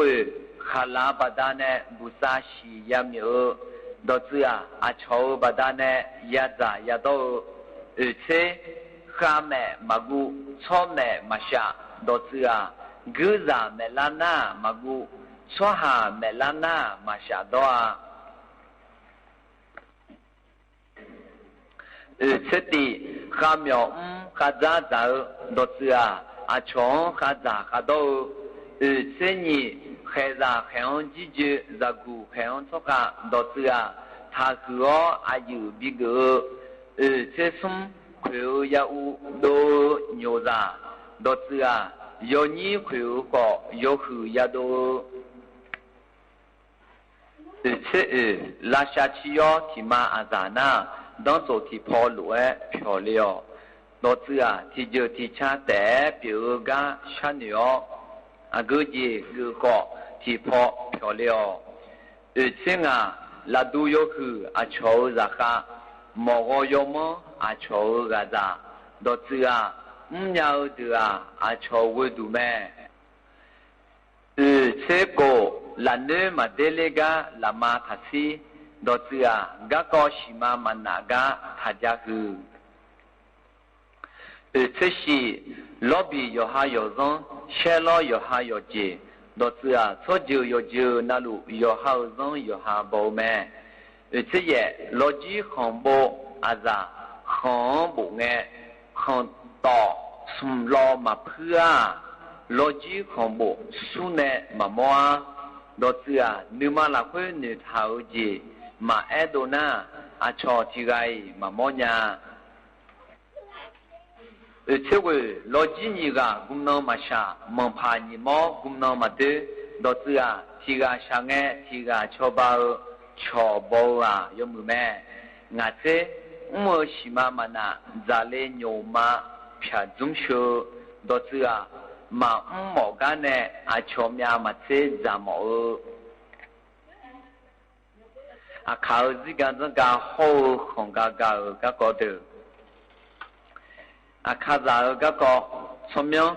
啊卡扎有哈啊卡来苦咩啊卡来苦很多啊啊苗呢苦当白呢导致啊有哎毛拉来提个有嘟哎嘛是样啊是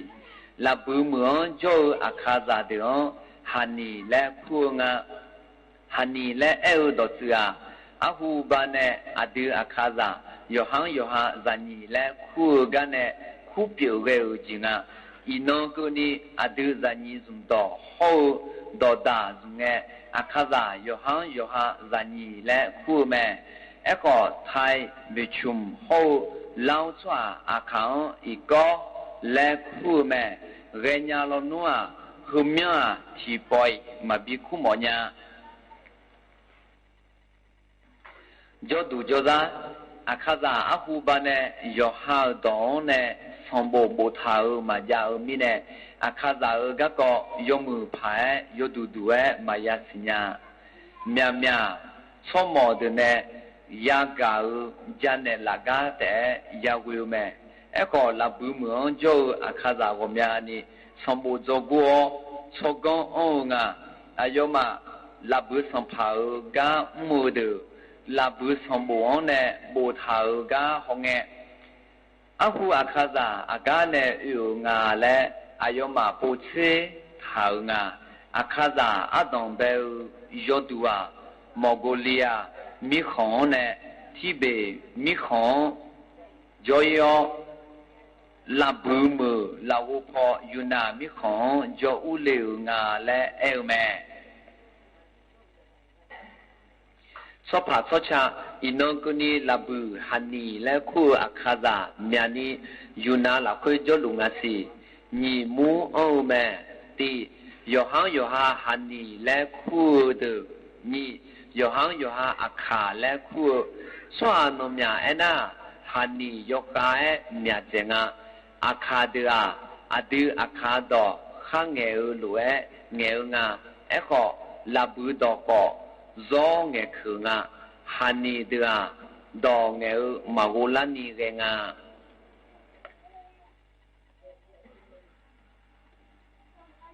à khá hậu hani giờ là ở thì hệ hồ e gam cho ni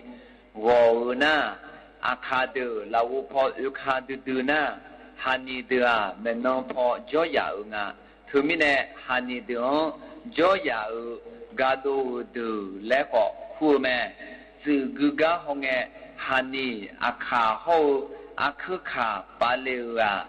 du thong phong nè paleu nga akha du thong phong na thong phong mo hani à du thong phong na thong phong sa akha du thong phong na thong phong chu hậu lao mi con jo akha de à thong phong ju miao ngaเธอหน้าขอลินต่อรอก่อนนอนชาลาลอยเบียวเลยนะหาดาผายพอในบินนะหาดามาเดนะหาเบียวดูโยนะลูกไว้รอเย็นเยียวการหนาเนี่ยต่อชาติบยุมแล้วพนะหาดามาเย็นเยียว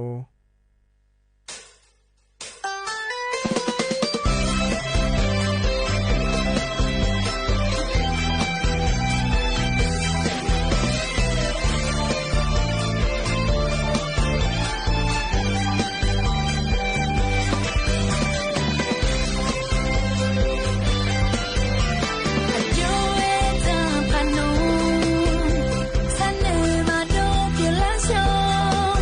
sin te la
เธอนะคนนี้ต่อชาเย็นเงียบเพราะในบินอาหารดาวล้อนาหาเบียวดูโยฮานาลุเอเดเฮกันเนี่ยนะยามข้าเจล่าเฮอายชากาแล้วพระบินอาหารดามาเย็นเงียวอายามข้าเจล่าล้วนอาหารดาวเนี่ยล้อเย็นเงียวกว่าอีมาเดเลยขั้นหนึ่งสองก็ดูนะคนนี้เอาหัวผลเนี่ยถอนยุนยาแม่ย้อนหลังเจ้ากันหลังที่เขาโลแล้วพัดถอนยุนมาเดอุจิอุเมเดไว้มาอุจิเงียวอุดุธรรมะ这招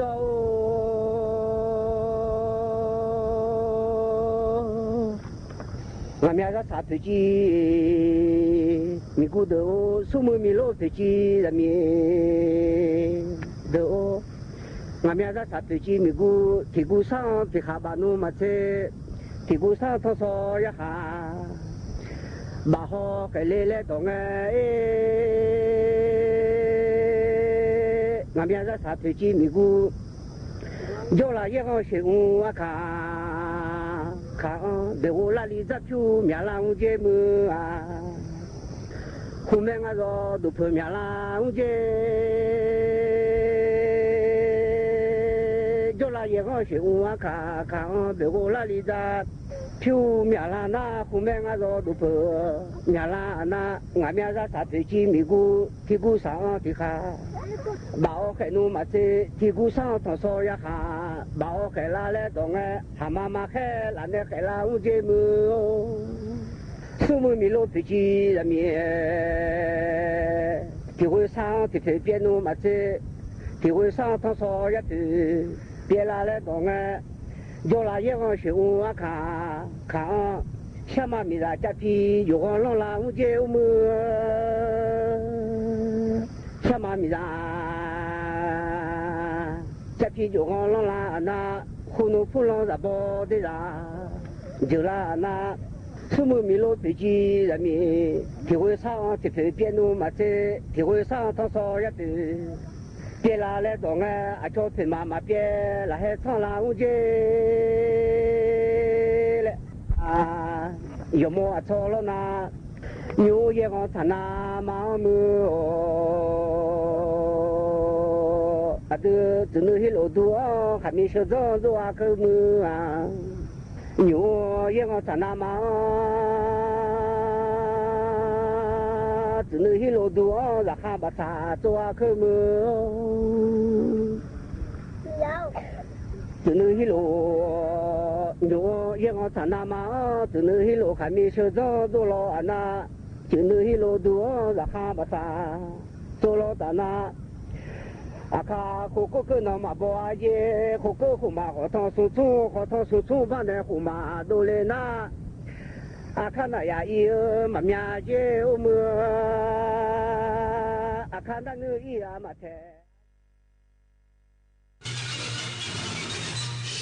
สถานีวิทยุกระจายเสียงแห่งประเทศไทยและเครือข่ายทั่วประเทศเสนอข่าวต้นชั่วโมงรู้เร็วรู้จริงเกาะติดทุกสถานการณ์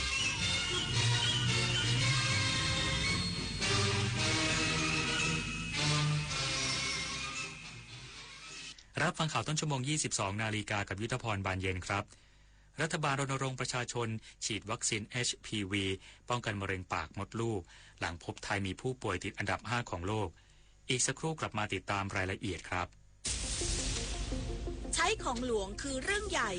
ทรัพย์สินราชการอาทิรถยนต์ของหน่วยงานหากนำไปขับขี่โดยไม่ได้ใช้ตามหน้าที่มีความผิดทางอาญาโดยเฉพาะกับพนักงานที่มีหน้าที่รักษาดูแลทรัพย์สินอันนั้นหากใช้อำนาจโดยทุจริตมีบทลงโทษตามประมวลกฎหมายอาญามาตรา 151 มาร่วมกันสอดส่องเป็นหูเป็นตาแจ้งเบาะแสการใช้ของหลวงเพราะเราจะไม่ทนต่อการทุจริตอีกต่อไป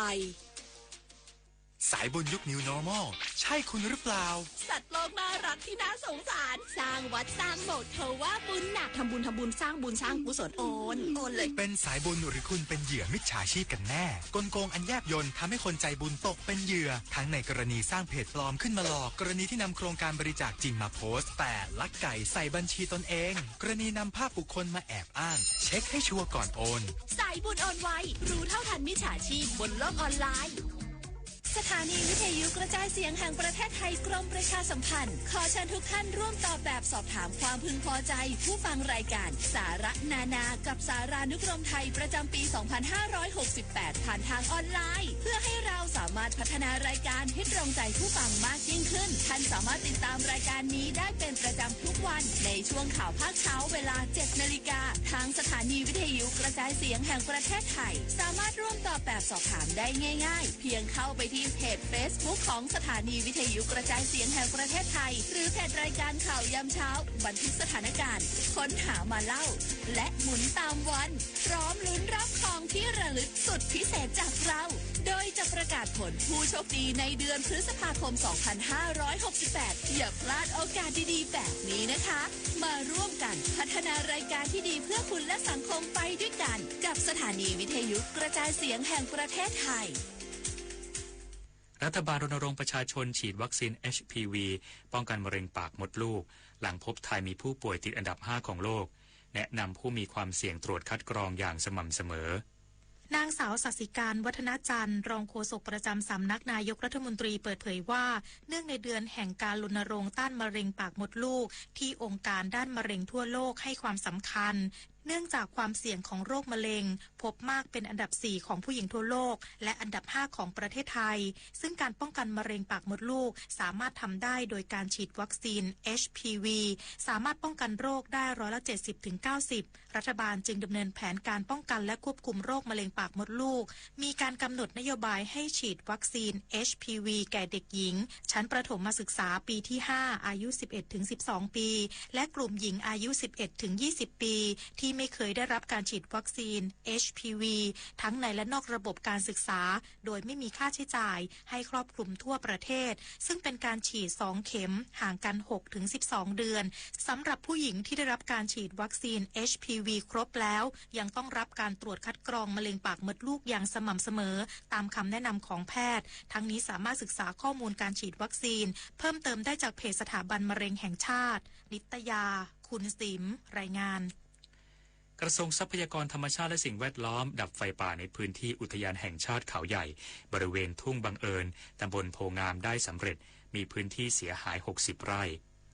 นายเฉลิมชัยศรีอ่อนรัฐมนตรีว่าการกระทรวงทรัพยากรธรรมชาติและสิ่งแวดล้อมกล่าวว่า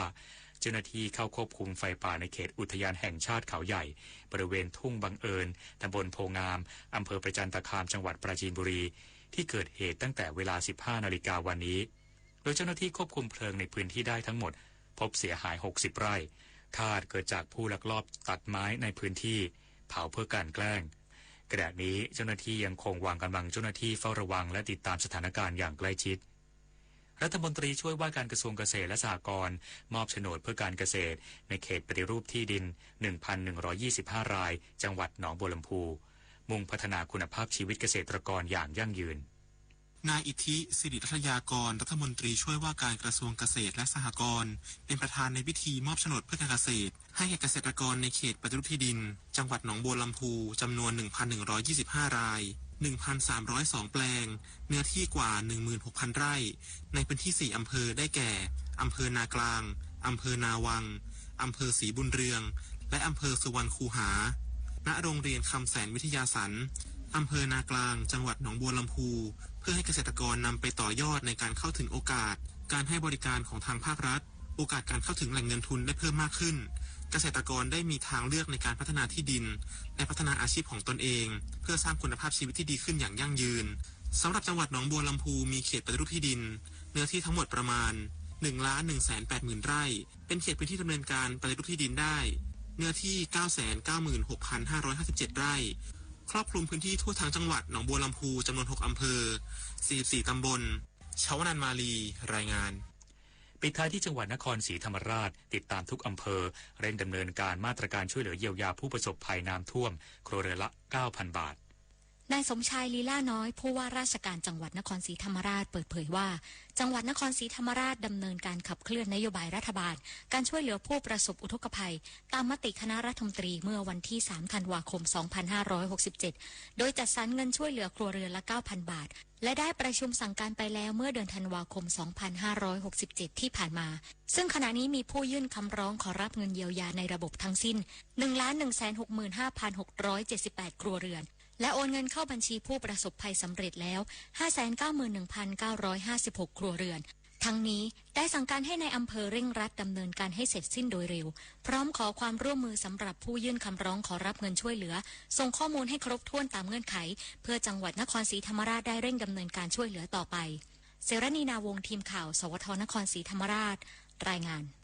จบข่าวยุทธพรบานเย็นอ่านรับฟังข่าวต้นชั่วโมงครั้งต่อไปเวลา 23 นาฬิกาครับติดตามข่าวที่นำเสนอไปแล้วได้ที่ www.thainews.prd.go.th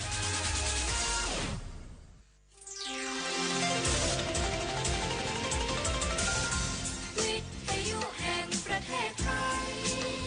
ให้ความรู้คู่ความสุขวิทยุแห่งประเทศไทยให้ความรู้คู่ความสุข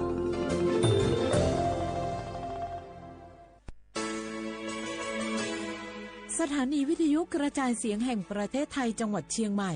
AM 1476 กิโลเฮิรตซ์สถานีวิทยุภาคภาษาชาติพันธุ์แห่งเดียวในประเทศไทยที่มีความทันสมัยเชื่อถือได้สร้างอัตลักษณ์กลุ่มชาติพันธุ์สู่สากล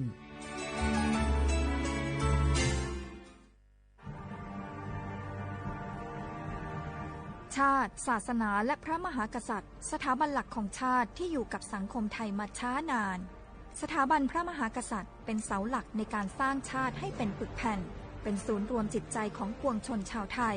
เป็นบ่อกเกิดของความรักความสามัคคีของคนในชาติเพื่อเป็นรากฐานให้ประเทศชาติมีความมั่นคงสืบมาจนถึงปัจจุบันรวมสร้างความภาคภูมิใจในความเสียสละของบรรพบุรุษไทยในการปกป้องพื้นแผ่นดินไทยโดยสำนักประชาสัมพันธ์เขต 3 กรมประชาสัมพันธ์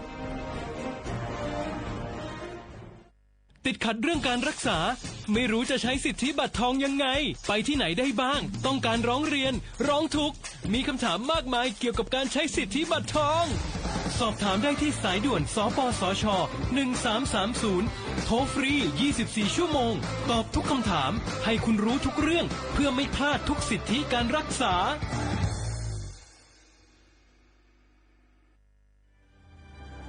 คนไทยทุกคนหากเจ็บป่วยเข้าข่าย6อาการฉุกเฉินวิกฤตถึงแก่ชีวิตใช้สิทธิ์ยูเซปรักษาโรงพยาบาลที่ใกล้ที่สุดได้ทุกที่ไม่เสียค่าใช้จ่ายเพียงยื่นบัตรประจำตัวประชาชนแจ้งใช้สิทธิ์ได้ทันทีสอบถามเพิ่มเติมโทรสายด่วนสปสช1330ตลอด24ชั่วโมง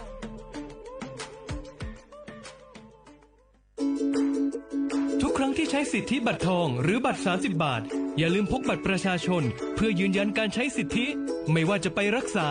รับบริการป้องกันโรคหรือบริการอื่นๆสำหรับเด็กเล็กที่ยังไม่มีบัตรประชาชนใช้ใบเกิดแสดงคู่กับบัตรประชาชนของผู้ปกครองง่ายสะดวกรักษาได้ทันทีสอบถามเพิ่มเติมได้ที่สายด่วนสปสช1330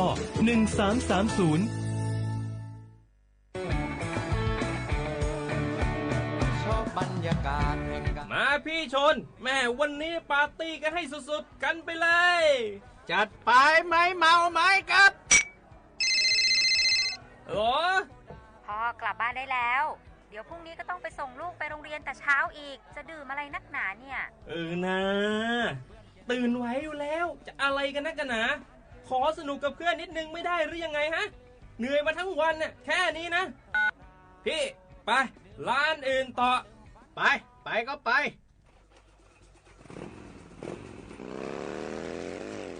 เฮ้ยพี่ทำไมรถคันนี้มันขับช้าจังเลยเนี่ยแซงไปเถอะแซงเลยแซง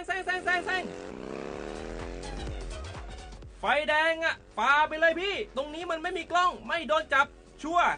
เอาวะไปก็ไปเฮ้ยพี่ระวังรถ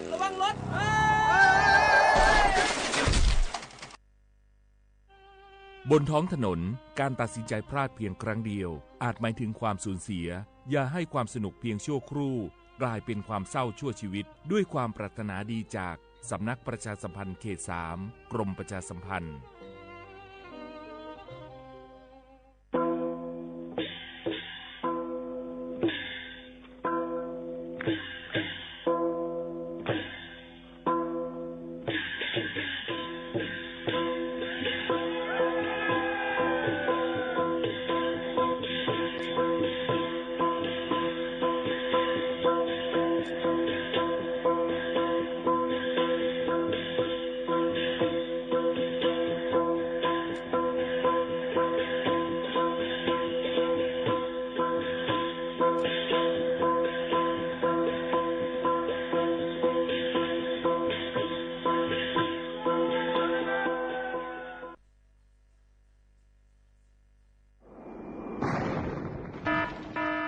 เจดอนเก้งใหม่ย้อนตั้งโฮมมือกูฝ่ายเงื่องแวลองเผาป่าไม่เถื่อนคือไห่สวนตอนตาที่ลดย้อมหมอกก้อนกล้องในจันล้มจอมหนังคอปืนเผาไว้หนังฮือเตกุ้มทิ้งลองเผาในหลายๆพื้นตีโดยอ่ำปันเผาสังเสอิดตาที่เฮ็ดเฮาจันล้มอ่ำลีกหมอกก้อนกล้องก้อนโม PM 2.5 เตเอาเนื้อวันที่1เหลือน1 2หิงหาปากปลาย68ต่อถึงวันที่15เหลือน5 2หิงหาปากปลาย68สั่งว่าหลูไล่เผาในจึงเตไล่ลงเส้นหมายย้อนขว้างตีแอปพลิเคชันไฟล์ดีไล่อยู่ค่ะสั่งป่นเป็นเดญ่าตามตกคอกแลไม่ตามเงินอ่ำป่น2หิงหาปากวัดอ่ำนั้นตั้ง2อันเก้งใหม่ปันเฮียงตาได้ใจเทคโนโลยีตาได้เพียวกวยอยู่ยุกยักและไม่ดอกในให้ในสวนหนังหือลองเผาป่าไม่เตลดย้อมและเฮ็ดให้สภาวะฟิงตื้นเป็นจึงสลีตากยินยาวข้าวหิงสังทบหันลองเผาในปืนตีหามเผาอ่ำนั้นทบหันคนเฮ็ดพิษกับสืบตึงลาดกว่าเลยดี0531128808อ่ำนั้น191ไหล่24โจมองค่ะเ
เราดักเนมีโคกันอันนี้อย่างก็ทำมาว่าจ่าเชเลผักก่อนยิงจุดถึงพี่น้องดอกเสียงใต้เขาทางอย่างนี้นะก็ไหนก็ก็ได้อยู่ดีมีเงินขึ้นอย่างมาสูงกูก็สิครับในชิบโจก็ได้เขาในเงินเลยบ้างนั่นความเลยที่ว่าเรียกลักไว้ได้ดอกขึ้นเยอะในทางว่าไม่ดีปูในก็ลุกจ้องปีย่อมในก็ไม่เฉยทีฟังกว่าสิกังเขาลุงว่า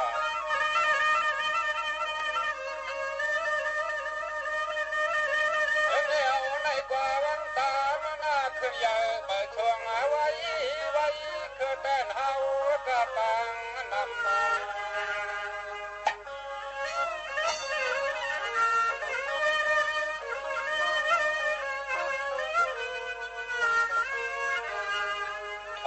อย่ามายองฟังสุยาหลวงไทยเมาเราก็เหมือนงานคร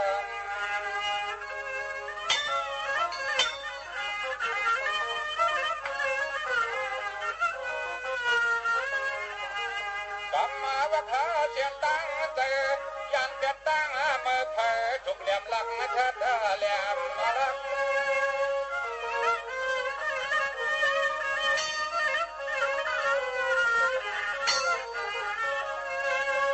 เอาได้ก่อนนาพังตะวันก่อนนาเบียนวันขึ้นนาอยู่กูเงินนา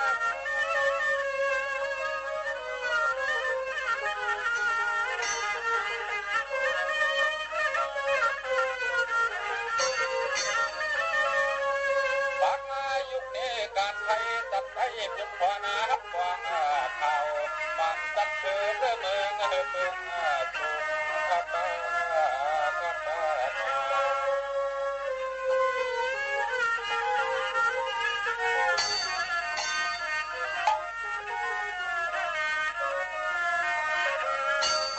าไปเขื่อนว่าลองเยอะนะมีไว้ไปพาดันนาเขื่อนให้เดือดสารพอดแอนน้ำโขง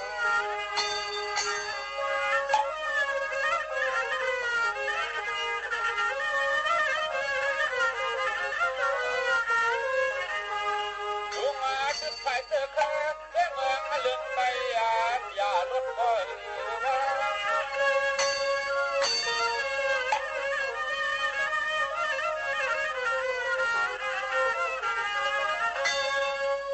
ได้ยำยับแก้มมาวันโดนความสั่นลิ้นได้กุดได้ตบหา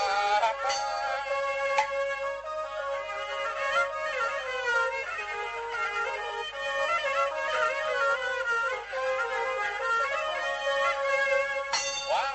ยังกินตัวมาควันกว่าเพียงเกิดได้เลยขึ้นสิเลี้ยงลีนั่น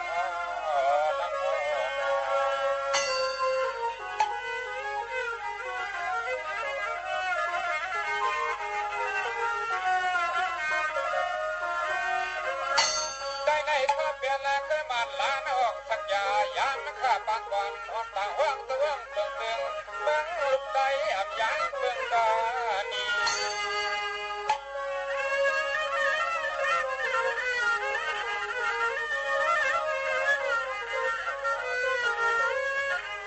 ยังมานั่นนี่ก็ยังไหลกัวกว่าเงาห่างเขาถูกขึ้นยังเหมือนมาซ้อน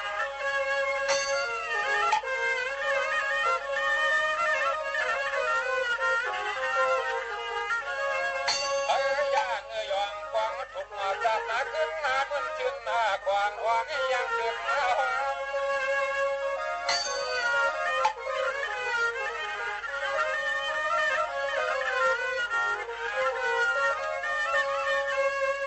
ว่ามาวักจักในก้อนเงินเดือนกันเพื่อลักนาหูจากนาที่ทุกใจ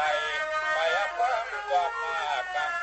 อยากเงินทุกนาไว้เห็นนั้นกัน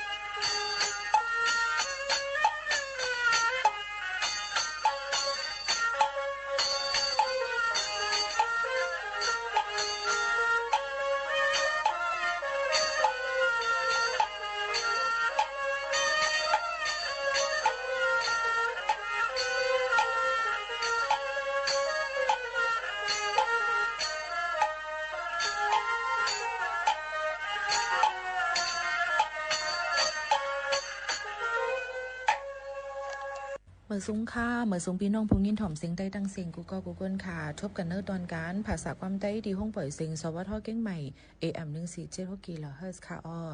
ทบกันกูวันพอถึงมาข่าวยาม10 ถึง 11 โมงกลางในรายการคำอยู่จอมข่าวผู้ปืนเผาและผู้จัดรายการหมู่ข่าวนู้นสุภาวันเชื้อสารวินเป็นอ้อยก็อ้อยเซปอแม่ปีๆน้องๆเฮาเขาค่ะเมื่อได้ถึงมาวันเสาร์ที่25เดือน1ปีคเด2เฮงปลาย28ค่ะเป็นเดือนกำลวง12คำถึงมาปีใต้2เฮง1ปากไป19ปีก็จานเฮง3ปากไป86คู่อยู่จำข่าวหมู่ข่าวนู้นค่ะก็ห้างเฮียนด้วยปันเพ่งความปานเก่าเลยยินถ่อมอีป้าตั้งหุ่นน้ำตั้งหันกวางเขียนดอกเบิ้งมุมมองปันเฮียงเหยียนำเสกำค่ะกำในที่ห้องหมักผักถึงน้องยิงน้องทรายเขาซื้ออันหักตูหักใจเลยยุ่มเปิ้นง่ายดักเรียนยาเมากำนั่นเขาเลยผู้ภายวายขึ้นแบบสีกำในที่อายเขาฟังเฮ็ดเปลี่ยนความส่งถึงมาไปถอนตั้งเสียงนาความรู้ยินใส่ใจเฮาเศร้ามาแก่เมืองในต่างหลายเมืองในต่างหลาย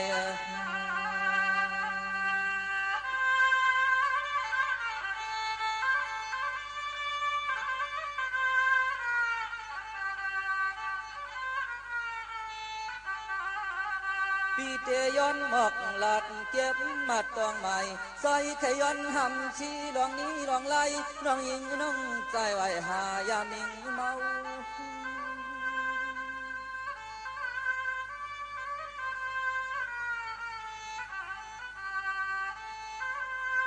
น้องใจเปียเลยกินซ้ำอยู่ไรป้อมเลยกินซ้ำเดือดไม่หือใครขึ้นวนจอมพายการดองคือเฮา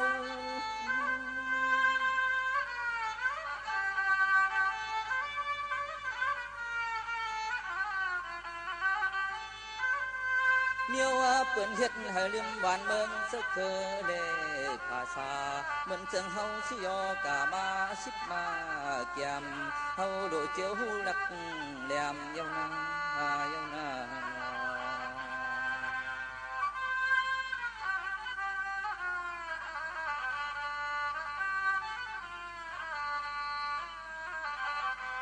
เสียมันกวนเฮ็ดกวนกะกวนขายกวนยังว่าเพื่อใครตายเพื่อหายแค้นจมแค้นเชื่อคือใจในเพื่อซ้ำเตะจอยเตะแถมเพื่อซ้ำเตะจอยเตะ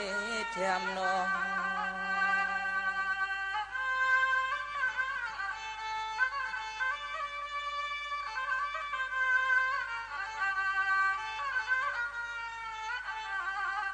สามวันเตยลูปานสัตตันตะโลกะเฮลาติจานันจะคือความหึงยาว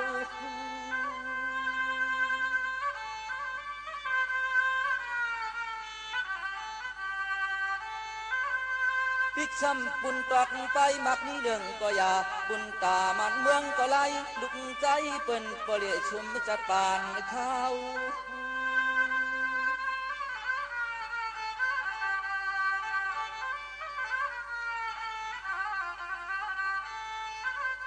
เมียวในมันจางมีบทไปอะไรตอบแจนเตอเจอลูกป่าลานเขาโดขึ้นไล่การเย้านาเย้านา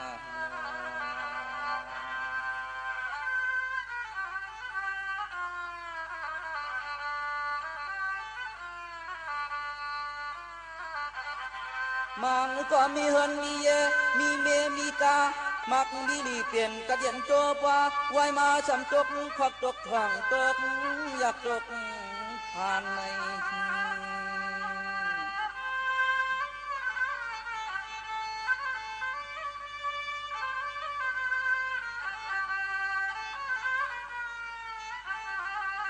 เพื่อว่าหาลองไปมักมีฉากโลภะการที่เนื้อโลกโลกามีเรื่องนำกูต่าง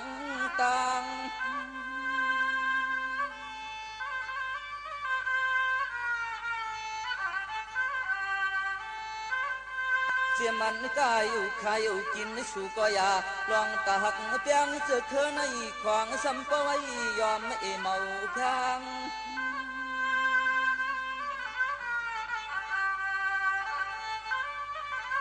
เ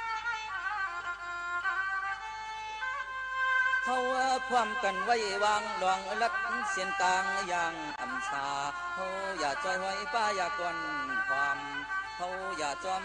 เด็บจอมตอมเยี่ยวนา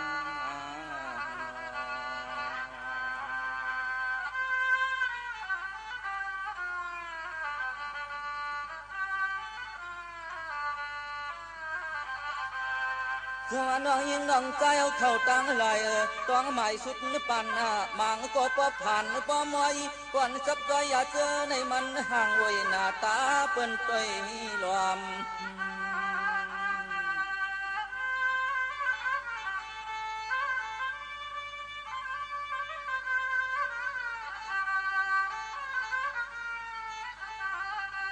อย่าทางว่าเตจางปีหนึ่งแขนยอมรวมยักษ์ก้อยแก้มกังคงข้างลูกเตียนมา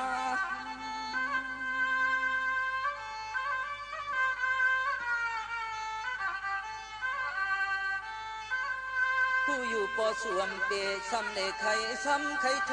ยินโตลายไตง่ายแขนฉุดใจเปิ้นอาลา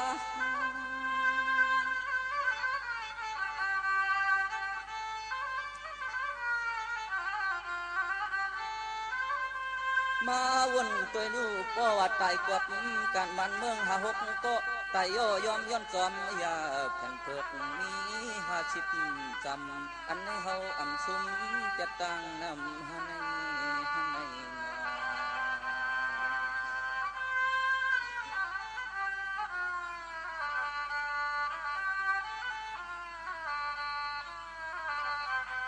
จังว่าสู่เก่าเฮาหาป้ากันเจียมันคิงในเจียมใส่ลอยยิงใจทิ้งให้เกียนหยัดป้าอย่าเมากำนู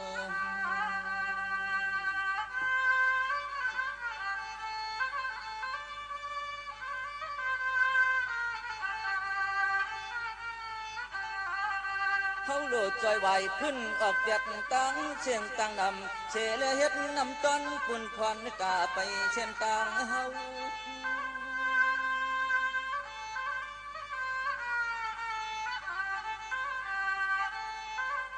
เฮาอย่าเฮ็ดหนังความช่างหลักบอกว่าโตขาเปียงหักเหนือเจอเครือลูกไตลูกเมช้ำไว้ไผ่ไข่ยามิงเมา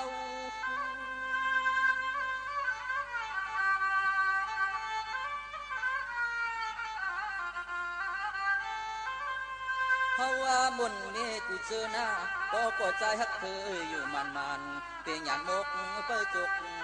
เธอมีอะไรเจียวกว่างเจียวหูเลี้ยงเจอยัง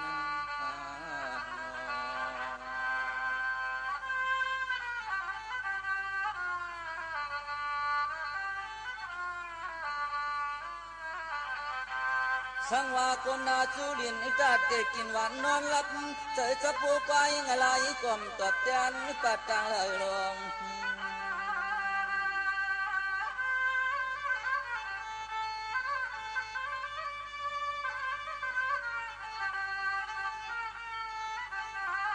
เฮาก็จึงเฮาป้อหูการลดกังเฮาป้อไว้วางเส้นต่างเก่าเฮาปลังมา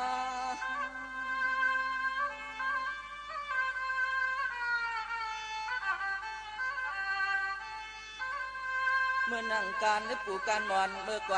นสอนในกวนเฮ็ดไว้เฮ็ดใส่ขึ้นตึกส่วนให้รอนา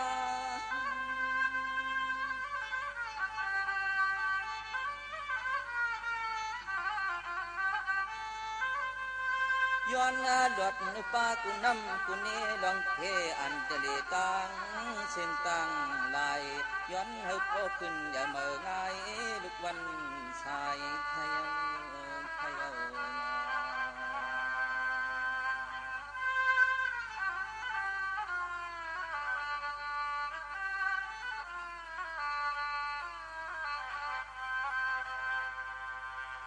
อ๋อค่ะเพ่งความปันกับพี่ไส้อ่องเต้งค่ะในซุ้มจะแซงหมอกก่อนใต้เฮาคาไหลห้องไว้ฝากดอนจูถึงพ่อแม่พี่น้องผู้ถ่อมเฮาเขาคือก็คือก้นตั้งหมดตั้งสิ่ง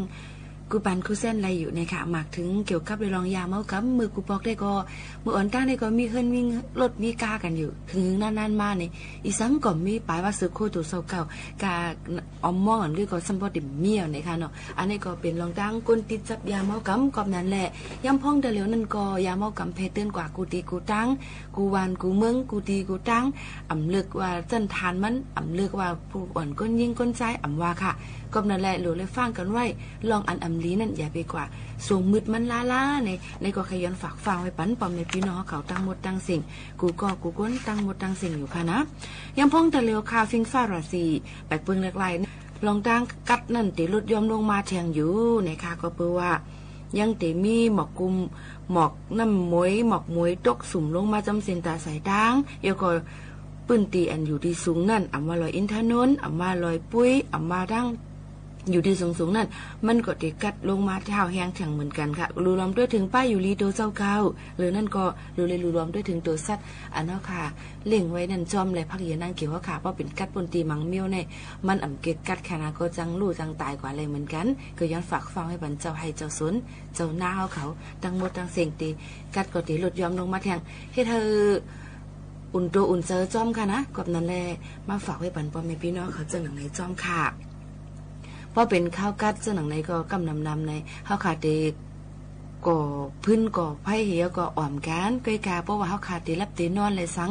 เด็กก็ให้สังเสมมากุลมันมาผัดมาเป่ากูจังล่ามกว่ากูจังใหม่กว่าไรลองไรอันกำนั้นเลยหรือเอาน้ำนั่นขึ้นมาหดไผ่นั่นจอมไหนค่ะเหมือนกันค่ะคนราคาก็เหมือนกันค่ะนะเปิ้นปูเท่าก้นเก๋เขาเพราะว่าแต่ปังมิงกบกูกันคอปันป้อนอ่อนลีผู้ใหญ่ก้นลงเขาในเปิ้นก็เตว่าเพราะก้อนหนึ่งเป็นไฟก้อนหนึ่งก็หรือเลยเป็นน้ำเนี่ยค่ะอย่าไปเป็นไฟหนังกันนะคะนั่นค่ะเนาะก็มาฝากตอนถึงกันเปิ้นก็ใครลาดว่าเฮาหมอคึงปองให้สั่งลองนาเฮิรนแต่ที่อยู่ซ่อมกันกว่ายินยาวข้าวหึงนั่นหรือเลยหมอเอากันว่าป้ากันเป็นเขาเย็นก็ป้ากันอุ่นในนั่นค่ะนะก็มาเขาก้อนหนึ่งก็จะเหลือใจไม่แทงก้อนหนึ่งก็ขึ้นมาเพิ่มแทงในตีเป็นไฟกุ้ยในนั่นค่ะก็นั้นแหละกูลองกูอันนั้นมันย้อนกูเป็นไฟไหนค่ะคำไหนค่ะมาวนสอนได้ว่าลองนำในเขาค่ะมันก็ว่าห้อมรู้นำอำใจค่ะก้นเฮาคาเนี่ยมนุษย์สาวค่ะสัตวะทั้งสิ้นหลุนนำเตว่ากุ้ยกะเพราะมันนำป่นตีนั่นเพียวอาลาเฮ็ดให้เป็นน้ำท่วมน้ำนองนั่นจงมันเตลีค่ะอำลีนังเก่ากับนั้นแหละอีสังก็อย่าหลุกึ่งงามกันหลุอย่าไปวนสอนให้มันมาเป็นป้อนหลุจะว่าเฮาหลุน้ำป่นตีในกอมเลยหลุเลยเพียงเป้งผ่ากลางว่างครึ่งกันกับนั้นพ่อแม่พี่น้องเขาก็เหมือนกันค่ะเตฮักเพ้อเตจังเพ้อเตว่าหังเพ้อสิว่าหลุเลยมีไว้ใจผ่ากลางว่างครึ่งเสเปิ้นไข่ลีก็เย่าเปิ้นไข่จ้าก็เย่านะคะเพราะว่ามันก็ตึ้งตีก้นหนึ่งก้อนในอ่ำเจว่าลีดังหมดดังเสียงก้นหนึ่งก้อนในอ่ำเจว่าจ้าดังหมดดังเสียงอ่ำลีดังหมดดังเสียงอ่ำเจค่ะนะมันก็ตึ้งตีมีล่นแกนมันอยู่ว่าก้นนั่นมันอ่ำลีเสตาลองพ่อนลีอันมันเฮ็ดสั่งอันนั้น1 2 3 4มันก็ขับใหญ่ลงมาปั่นพ่อนลีเฮาขายอยู่เนี่ยกำนำพี่น้องแต่เฮาค่ะนั่นป้อเปิ้นรวมเมี่ยวเนี่ยเด็กโจมให้เหยียบป้อคำลีนงกะคำตีนงกะอ่ำปันเปิ้นเลยออกมาพุดเลยเกิดมาใกล้ๆมีกันค่ะนะก็นั่นแหละอย่าไปเอาลองตั้งข้าวย้ำอิดอ่อนอีอ่อนก้อยสิมาจันกันตัวกว่าเรื่องหนังไหนเนี่ยค่ะใครฝากฟังให้ปันกำนำเป็นค่ะเพราะเปิ้นมักเปิ้นมีเปิ้นนี้เสตาก็อย่าเปิ้นใครเป็นนั้นก็อย่าแล้วยกย่องเปิ้นเขานั่นลีเป็นนั้นมีเงินเขาก็ลำหนึ่งหนาในก็อำเจอนังเก่าเนี่ยค่ะหรือเลยไว้เจอผ่ากลางว่างคืนค่ะเขามีนั่นเขาให้อยู่เลยมีมาเขากินเด็กเตียงก้นวันก้นเมืองให้มีมาเขาเฮ็ดสั่งเลยมีมาเขากล้าขายเลยร้องตั้งสมัครชื่อว่าเขาเลยมีมาหรือเลยด้วยจอมว่าพรดีพรจ่าอันนี้อันจ่ามันมีไว้อยู่อำเจอว่าป้อเปิ้นมีก็ใจอยู่ค่ะไผมีเงินก็มันเป็นเจ้าไผมีเขาก็มันเป็นคุณเกค่ะเฮาค่าขึ้นหรือวนสอนได้แทงว่าอันเขามีเนื้อนั่นเขาเป๊กกินเด็กเตียงเขาจึงหืออันเขามีอยู่นั่นเขาเฮ็ดกันเลยลองตั้งอันถูกแม่นเฮมีอยู่5อันเขามีมักมีเงินค้ำอยู่นั่นเขาเฮ็ดจึงหือในถูกดีเลยไว้เจอผ่ากลางว่างคืนสิแจกแพ้กันป้อคำโมแจกเพชรอันลีอันจ้าเนี่ยเฮาได้อยู่ง่ายลงเจอในจอมกลมนุษย์สาวขายอยู่ในค่ะยุ่มยำว่าเจ้าหนังในเสเอาลองธรรมะตราใส่ใจเอวก่อเฮ็ดลองตั้งดีกันนำค่ะนะอย่าไปเฮ็ดลองการมือการให้กันเสียอิดเนี่ยย้อนฝากฟังให้ปันตั้งหมดตั้งเสียงกูก็กูก้นอยู่ในค่ะอยู่ซ้อมขายิ่งโมขานุ่นเสื้อหนังในก็ปีน้องๆเขาขานั่นกำน้ำกดตีลาดมาว่าเดี๋ยวเลยเฮ็ดจึงหือละก้นเฮาขานั่นเกิดมาอ่ำเลือกอะไรหรือมันเป็นวดก่อนวันหลังนี่อย่าไปว่าค่ะวดกลางวันหลังนั่นวนว่าเฮาเฮ็ดลีเหมือนไหนอำไรเมื่อไหนเมื่อพุกเมื่อฮื้อมาเฮาได้เลยลีอยู่ อย่าไปวนว่าอันเล่ะเปิ้นเฮ็ดลีก็เฮ็ดลีมากก็คือกับได้ลีเฮ็ดจ่ายกับอย่าไปวนล่าๆหน่อยค่ะมึงก็ขยันฝากฟังให้ปันจอมยินชมเข้าใจค่ะพี่น้องเขากักสืบทงตักกันเข้ามาปันแห่งเจอกันแต่เป็นซึ่งคือก็ยาวขาขึ้นเด็ดถอมหน้าห้องไปเสียงเฮาคายอยู่ในปันแห่งเจอกันเข้ามาจังหนังไหนและแฮบสิงตุ้มย้อนจังหนังไหนก็เป็นพ่อลีดาผู้ซัดรายการก่อนหนึ่งในยาวเนี่ยค่ะตอนถึงปอแม่พี่น้องเขาตั้งมดตั้งเสียงเนี่ยค่ะนะก็เป็นข่าวเงาลองเพกึ่งกลางอันอำไข่เปลี่ยนอันอำไข่ให้มันเปลี่ยนฉะนั้นก็ยังตึกมีมาอยู่เนี่ยค่ะเพราะไว้เสียข้าวกระเดียวก็เตมีเปลี่ยนข้าวใหม่ดังใจค่ะคือหมอกวันกองกวนหมูอันเปิ้นเผาเยยาจ้อมให้จ้อมถึงจ้อมเลยก็เตมีมาเพอันเฮ็ดแล้วค่ะเป็นดังเป็นลุ่มถ้วยใจก็เตมีมาน้ำก็หลุเลยตนกันเสือเจอเฮกกังไว้กูกนตั้งหมดตั้งเสียงค่ะถอมด้วยจึงปู่ตั้งหลู่ปู่ก้องค่ะนายก้องเนี่ยค่ะสืบถอมด้วยค่ะ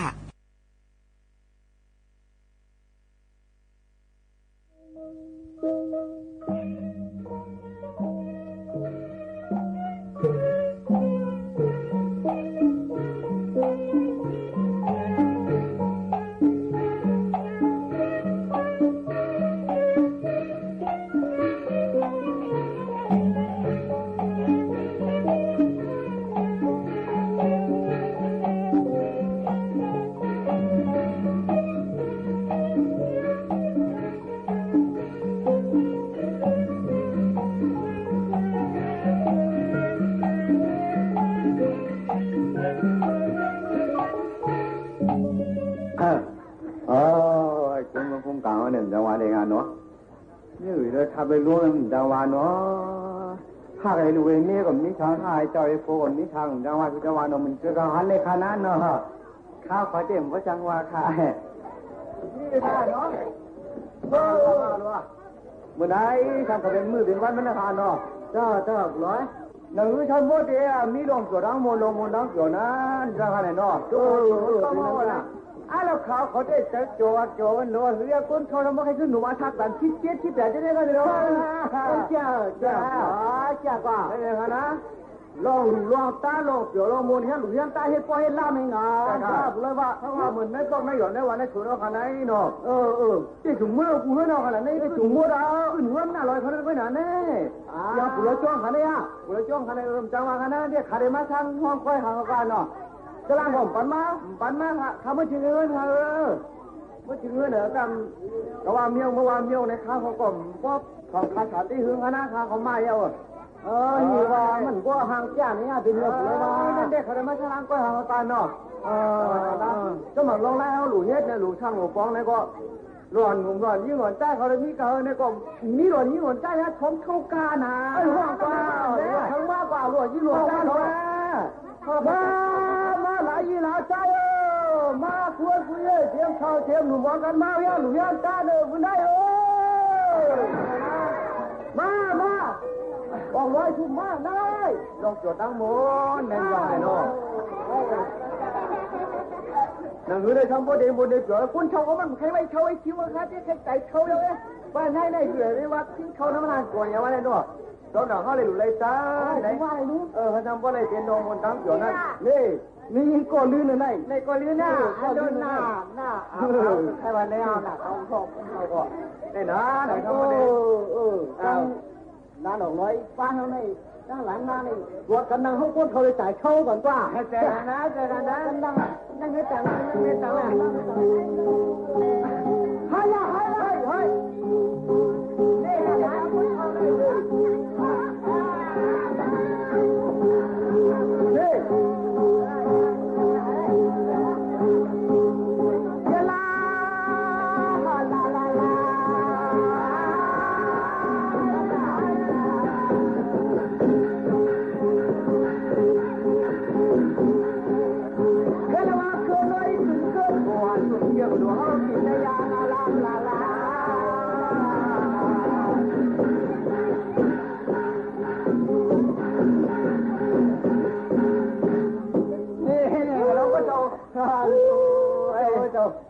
คือจะได้จังขึ้นลงยากันนั่นแล้ว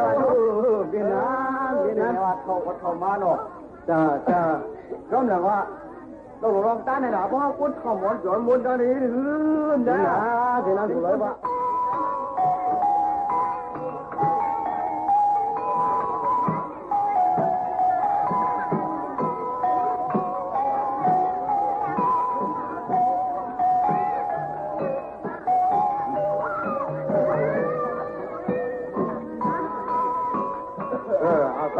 ตั้งหลวง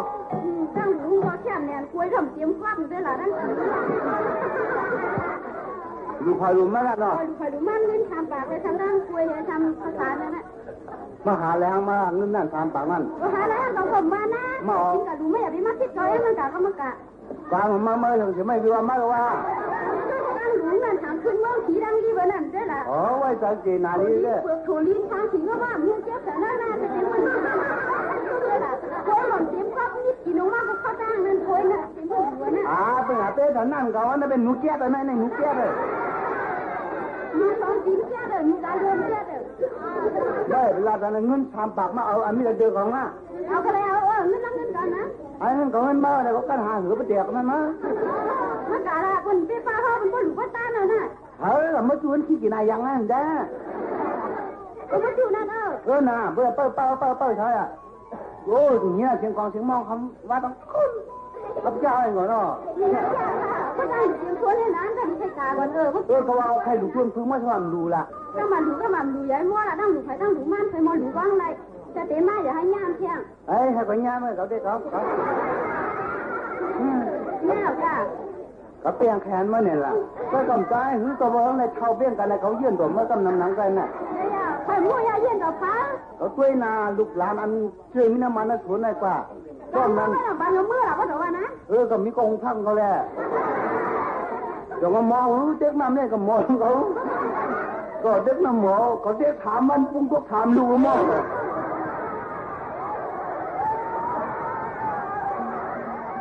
ต้องถามเจอเลยก็ไปเจ้าไหนได้กันข้อหรือไม่เนี่ยเงินข้าวเราต้องกับเงินหามาเดี๋ยวมันโมหาก็มาตายก็ไล่หัวยิงล่ะเพื่อจะโคตรตั้งหนูไม่ได้เจ็ดแนวตั้งหนูมาเนี่ยเจ็ดก็เดี๋ยวตั้งกำกว้างกันนะกันอย่าไปละเมื่อเปิ้นหลูเนี่ยเปิ้นเอาอันชีป้อยใส่น้ำบ่หิวน้ำไม่หิวแล้วเนี่ยนะจะเต็มมาบ่หิวไปเนี่ยน้ำมันบอกว่ามันมีน้ำมันจะบ่หิวเป็นค่ะนะนั่นแกก็เท่าแล้วมันเจ็นแล้วไม่ช่ำเนี่ยทุกข้าตาลาอย่าที่มาราหน้าเนี่ยมันรอดไว้เลยเขาหน้าช้างกับผู้ยันนั่นคุยกับมีไอ้เมียนั่นน่ะนั่นล่ะมีตัวนั้นน่ะคนนี้น่าถอยหัวว่าไงน้องเจ็บมือหนูได้ขี้กินด้วยล่ะเขาขี่ก็มาหัวจะกินอย่างนั้นแต่ที่เรื่องที่มันฟังทั้งคุยงอมเสือมันเม็ดเลยเม็ดนั่นโลทางการจะน่าพังมากมันก็มาเฮ็ดจ้องน่าจะอ้ำโมหยอกเลยนะมาพวกก็ลีกันค่ะมาพวกก็จ้ากันเลยก็แล้วกันชวนอะไรอย่างนั้นกิ๊กกันเมื่อไรยังก็อารมณ์มันอะไรอยู่ก็เลยโจ้ก็เลยกะอะไรมั่งกันเอาเมื่อวันกลับเมื่อเก่ากันแล้วว่าถูกมองว่าเขาขึ้นหยอกเนี่ยมันเหมือนขึ้นเท่าขึ้นหนุ่มเยอะจ้ากาเชื้อชูกาเอาตั้งดูห้างดีกันอันตั้งเลยไม่ใช่ตั้งดูก็เขาเรียกว่าหมอไล่กับกินกาดูที่ยังละนั่นรู้อันบนไหนเขายังนี่มาใครหูมันกับกินกาดูบนกันเลือกหนึ่งอันมาอันไหนดีบนกันเลือกหนึ่งกวนมูตังยาบางฐานอะไรเจ้านั้นแต่มึงคุยยกมือจ้องมึงจะมึงคงไม่ยกไม่มาหลังว่ามันหนึ่งควบเหมือนมีละหลำละกินเปลี่ยนลาดเอาไว้กามาในอาถางใครไอ้บักเต้กวนใจลาดก้ามแข็งแข็งได้เลยแข็งว่านั่งกินนั่งอยู่นั่งหลวมมีกูปล่อยอย่าเป็นคนนะใครรู้ก็มีจังก็ว่าหลานน่ะเจ้าก็เขาก็รู้ไรกินหนูข้างนอกเด็กคนละให้หูกินหมูดูก้า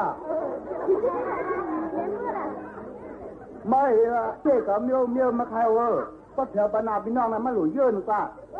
ก้ามนั่งขังมาเนอะถูกเยอะเจ้าใครก็บอกกันอ่านท่านยิดปักหน้าเพื่อนเนอะพวกมันเมื่อยเลยฮักเจ๊ก็เจ๊ละนั่นแหละมังเมียวมาก็น้องก็เยอะว่ามังเขาก็มังว่านั่นนี่แหละ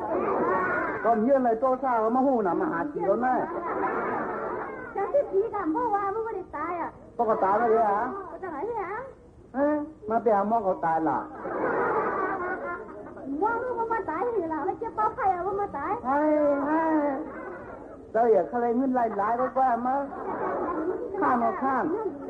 นี่ยนะเขาไหนเจ๊กับกินกับดูน้ำมันอาเบอร์ มันทำในชุดเดียวกันให้ดอกเถื่อดีๆแหละดอกเถื่อเอาเรื่องถามมือป้าบะเมียดมันก็มาถึงวันลูกกับลูกกลางกินกันเป็นการเนี่ยเพราะมันมีไว้สร้างเอาเลยใจว่าหมูก็น่าคุยน้ำปากข้ามีเกียร์เนี่ยมันได้ไหมอันนี้เอามีกินที่กลาที่เชียงนั่นมันมาเต้าในได้ย่างดีนะมาตั้งดูนะลูกเอาเต้าให้ว่านั่นเชียงแล้วก็เอาม้วนกินฟังเอาก้ากินเหล้าให้ว่าอยู่เปลืองไงเป็นว่ากินดูแน่นะถ้ามีเขาก็ฉันเสือก็พร้อมฉันเอาหน่อยถ้าทู่เจ้าก็มีเรานะไม่เอาหญ้าโผล่นะจะเอาเขาเจ๊มาทางนี้นั่นจะเอาอะไรได้ทางนี้เขาเจ๊ควรมาเจ๊ให้ไปปู่แฉงเราซื้อแบบนี้ก็อ่ะมั่มเจ้าจ้างมากินจ้างขายทุนวะนั่นนะเจ้าจ้างว่ากินจ้างล่างวันเขาช่วยเพื่อนนะว่าแต่ว่าเดินถามมาว่ากูโซน่ะมือนั่นอะไรกินอะไรหรือมาหันน่ะจัดในเมื่อล่างวันเขาช่วยเพื่อนให้มาจ้องเรียนเหมือนนะจัดเตมาอยู่มาจังในล่างมันหลูจังนั้นหนูจังปนจัดเหตุบอกมันเอาบ่หลูปนจัดไหนอ่ะมันเตรียมก๊อบเลยเตรียมมาหันน่ะกูโซมันแล้วตัวน้ำก็ย้ายเป็นน้ำไว้กาละnó khai quả là quả lớn cái này nó cả mầm cả con này mà lúa cả mơวันไหนchú này rồi mày qua con là chú này alo nào vô hạt thuốc tà mon thăm là mơ nó có chú nó là mua là thế à con nào nè thằng con cái qua cả chú thằng con cái thằng có tôi nàoมันก็โอ้ยมันมีเผอบุญนาเพิ่นคนไหนวินาของน้องเอฟเนี่ยนายมุกนายหมอนคนไหนมันถือใจก็หนาผู้หญิงก็แน่ลูกเฮ้ยไปดันพันเหมก็ถูกอะไรวันนี้ไปมั่วห้านะเชียงกวางเชียงม่องก็เห็นวันนี้ขึ้นเชียงมันไปยิงเชียงกวางเชียงม่องเหรอไปยิงเชียงกวางเชียงม่องก็มองไปกวางว่าถ้าเราผมกินก็เห็นมันใช่ก็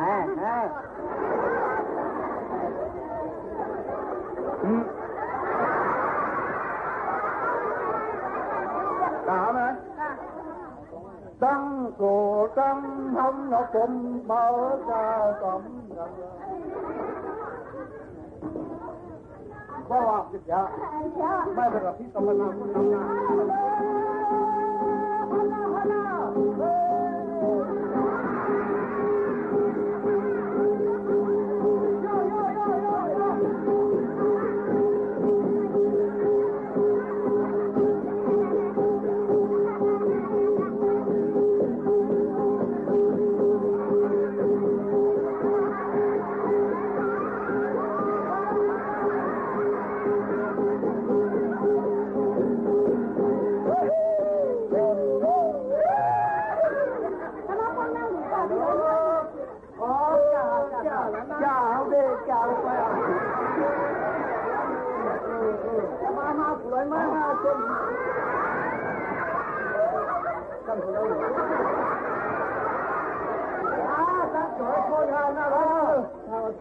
เจนาเนี่ยพวกคนหลุดเพิ่มครับพี่ร้อยใช่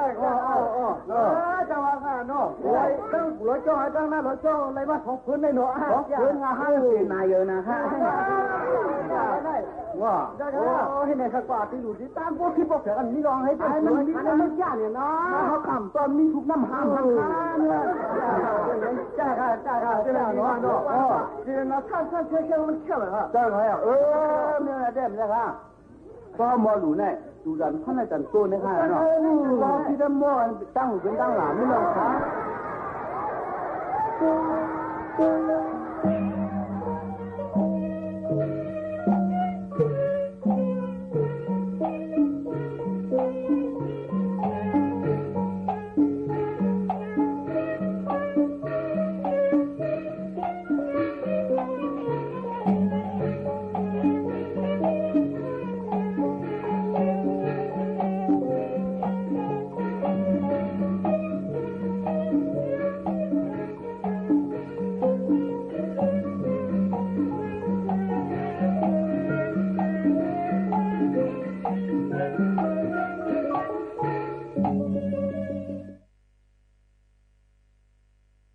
อ๋อค่ะเลยยินชมกว่าจึงตั้งหลูปูเกี้ยงค่ะในเกี้ยงในนั่นค่ะก็สืบมา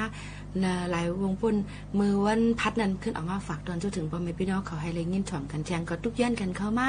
ก็อำเลือไล่อันพี่น้องเขาให้เลยยินชมขึ้นออกมาฝากตอนจนถึงพ่อแม่พี่น้องเขาอยู่อ่ำห้างค่ะอยู่ที่เลยตั้งเลยเสียมาพี่น้องเขากับสืบต้องตักกันเข้ามาก็ยินชมขอบใจยังมี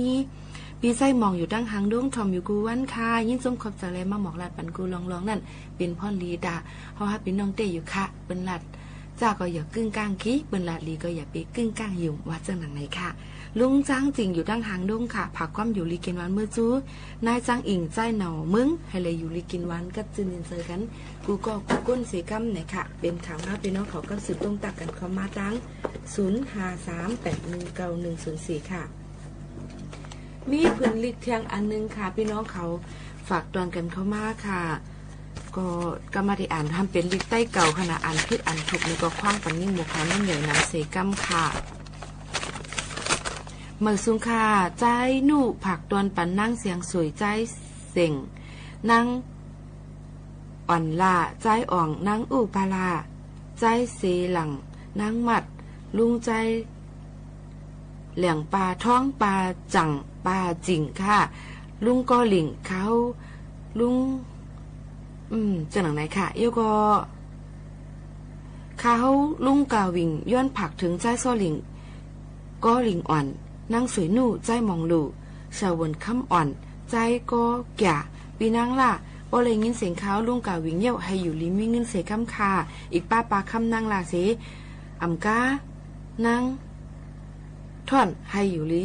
มีเงินเสียกำเขาก็อยู่ลีอยู่ค่ะเหมือนสงครามนี่ค่ะนี่ก็เป็นพื้นที่กันฝากตอนกันเข้ามาเต็มมือวันปังป้อยดีสวนสัตว์เก้งใหม่เขานั่นเลยค่ะมีจมขอบใจอย่างนั้นค่ะลุงใจโลกาเก้งใหม่ผักความอยู่ลีกินวันเมื่อสู้เมปาหน่อยลูกยิ่งนั่งพุ้ยนั่งโมหนุ่มลูกใจไอปีน้องยิ่งหลานใจทั้งสิ่งและหน้าอาปลาลุงอีกป้าอ้อยก็และพี่น้องในวันในสวนให้อยู่ลีกินวันเสียกำค่ะนั่งทอนหลู่โจข้าวเก้งใหม่ผักความอยู่ลีกินวันเมื่อจูดีปอแม่ลุงเป้งปานังลุงสู้ปาแต้มลุงตาปาจ้อยเมโลอิดหน้าสั่งสู้สิงดาโอ้ยก็นั่งแก่หลู่นั่งเหม่อน้องใจติกะน้องยิงน้องใจเสียงหนอป้าทั้งพี่น้องในวันทั้งสิ่งให้อยู่ลีกินวันกันเสกัมไหนค่ะก็เป็นพี่น้องเขาผักตอนกันเข้ามาค่ะเป็นซึ่งหือมากก็พี่น้องเขาได้ใครยินถ่อมเพียงความปานเก่ากันในค่ะนะสืบถ่อมด้วยค่ะ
คายยินชมกว่าเพ่งความเนจุ้ม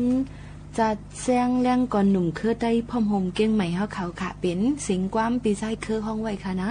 ซื้อความได้ห้องว่ายันเมืองเฮามาเซาเมืองไทยนี่ค่ะกำนั้นแลจนถ้าพี่น้องแห่งการเฮาเขากูก็นั่นในก็กำน้ำมีหวานมีเฮือนก่อมเลยอยู่มีกูก่อมเลยนอนในค่ะนะก็เป็นไว้ลองข้องคำว่าอีก้อยกาเป็นซึ่งหือก็อย่าอยู่วันเลยเมืองเลยสิอำว่าก็รู้เลยหมอนับย้ำเกยย้ำนะคะจอมหนังปักเปิงใหม่มีเปิ้นมีไว้นั่นสิอยู่ครึ่งปองให้สร้างกว่าหึงนั้นหยุ่มย้ำว่าพ่อแม่พี่น้องเขาก็ได้ขึ้นปอกไหวมือขึ้นวันเผยมือมันอยู่นะคะอย่าลืมค่ะนะลองนาการพี่น้องเขาก็ลีอันครึ่งปองให้สร้างอยู่วันเมื่อไหนมันเฮ็ดอยู่ก็ไปเตรียมทวนเสร็จอะเฮามีแห้งเจอนะคะอ่อนกันครึ่งปองให้สร้างกว่าฝากตอนสู้ถึงพี่น้องเขาอันมีนาการกันกูก้นอันนำไปมีนาการซึ่งนั่นเนี่ยก็อ่อนกันครึ่งป้องให้สร้างหาการกันกว่าเนี่ยค่ะอย่าไปกลุ่มกว่าไปว่า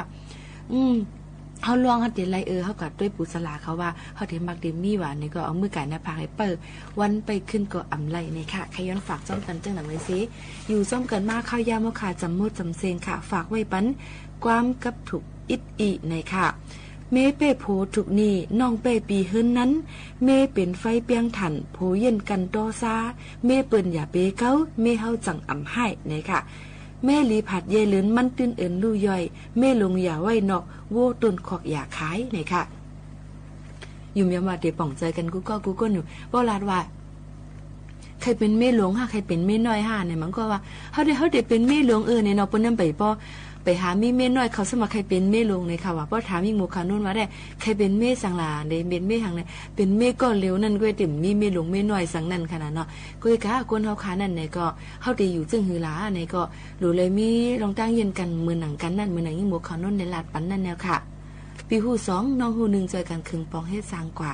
เอากันว่าป้ากันเป็นกูลองกูอันมันก็ดีลีก้อยเนี่ยค่ะอย่าไปถ่อมเอาความตั้งนอกเข้ามาอย่าไปเอาความตั้งในนั่นออกกาตั้งนอกเนี่ยค่ะมันต้องไกลลีอยู่จ้อมกันดีลองก้นเอาขานั่นก้นนำก็เฮิรนปั้นเขาอ่ะก้นเก๋เนี่ยก็เฮาฮู้ซักกันเฮาหมอปล่อยพาว่างกันเนี่ยก็มันก็สิเป็นรองลีอันลีอันให้นั้นมันก็ตื้นมีไว้อยู่ใกล้ๆเฮาได้เฮ็ดซึ่งหือหนังหือเฮาบ่ได้สืบไปกว่าข้าวตัง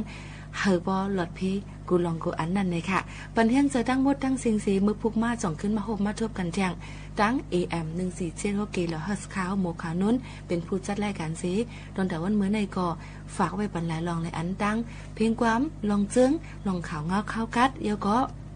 ลองเพกึ่งกลางจอมสินดาสายตั้งเอามาฝากตอนจุดถึงกันเจ้าหนังไหนอำหันใจมือพุกมาขึ้นสถานีวิทยุกระจายเสียงแห่งประเทศไทยและเครือข่ายทั่วประเทศเสนอข่าวต้นชั่วโมงรู้เร็วรู้จริงเกาะติดทุกสถานการณ์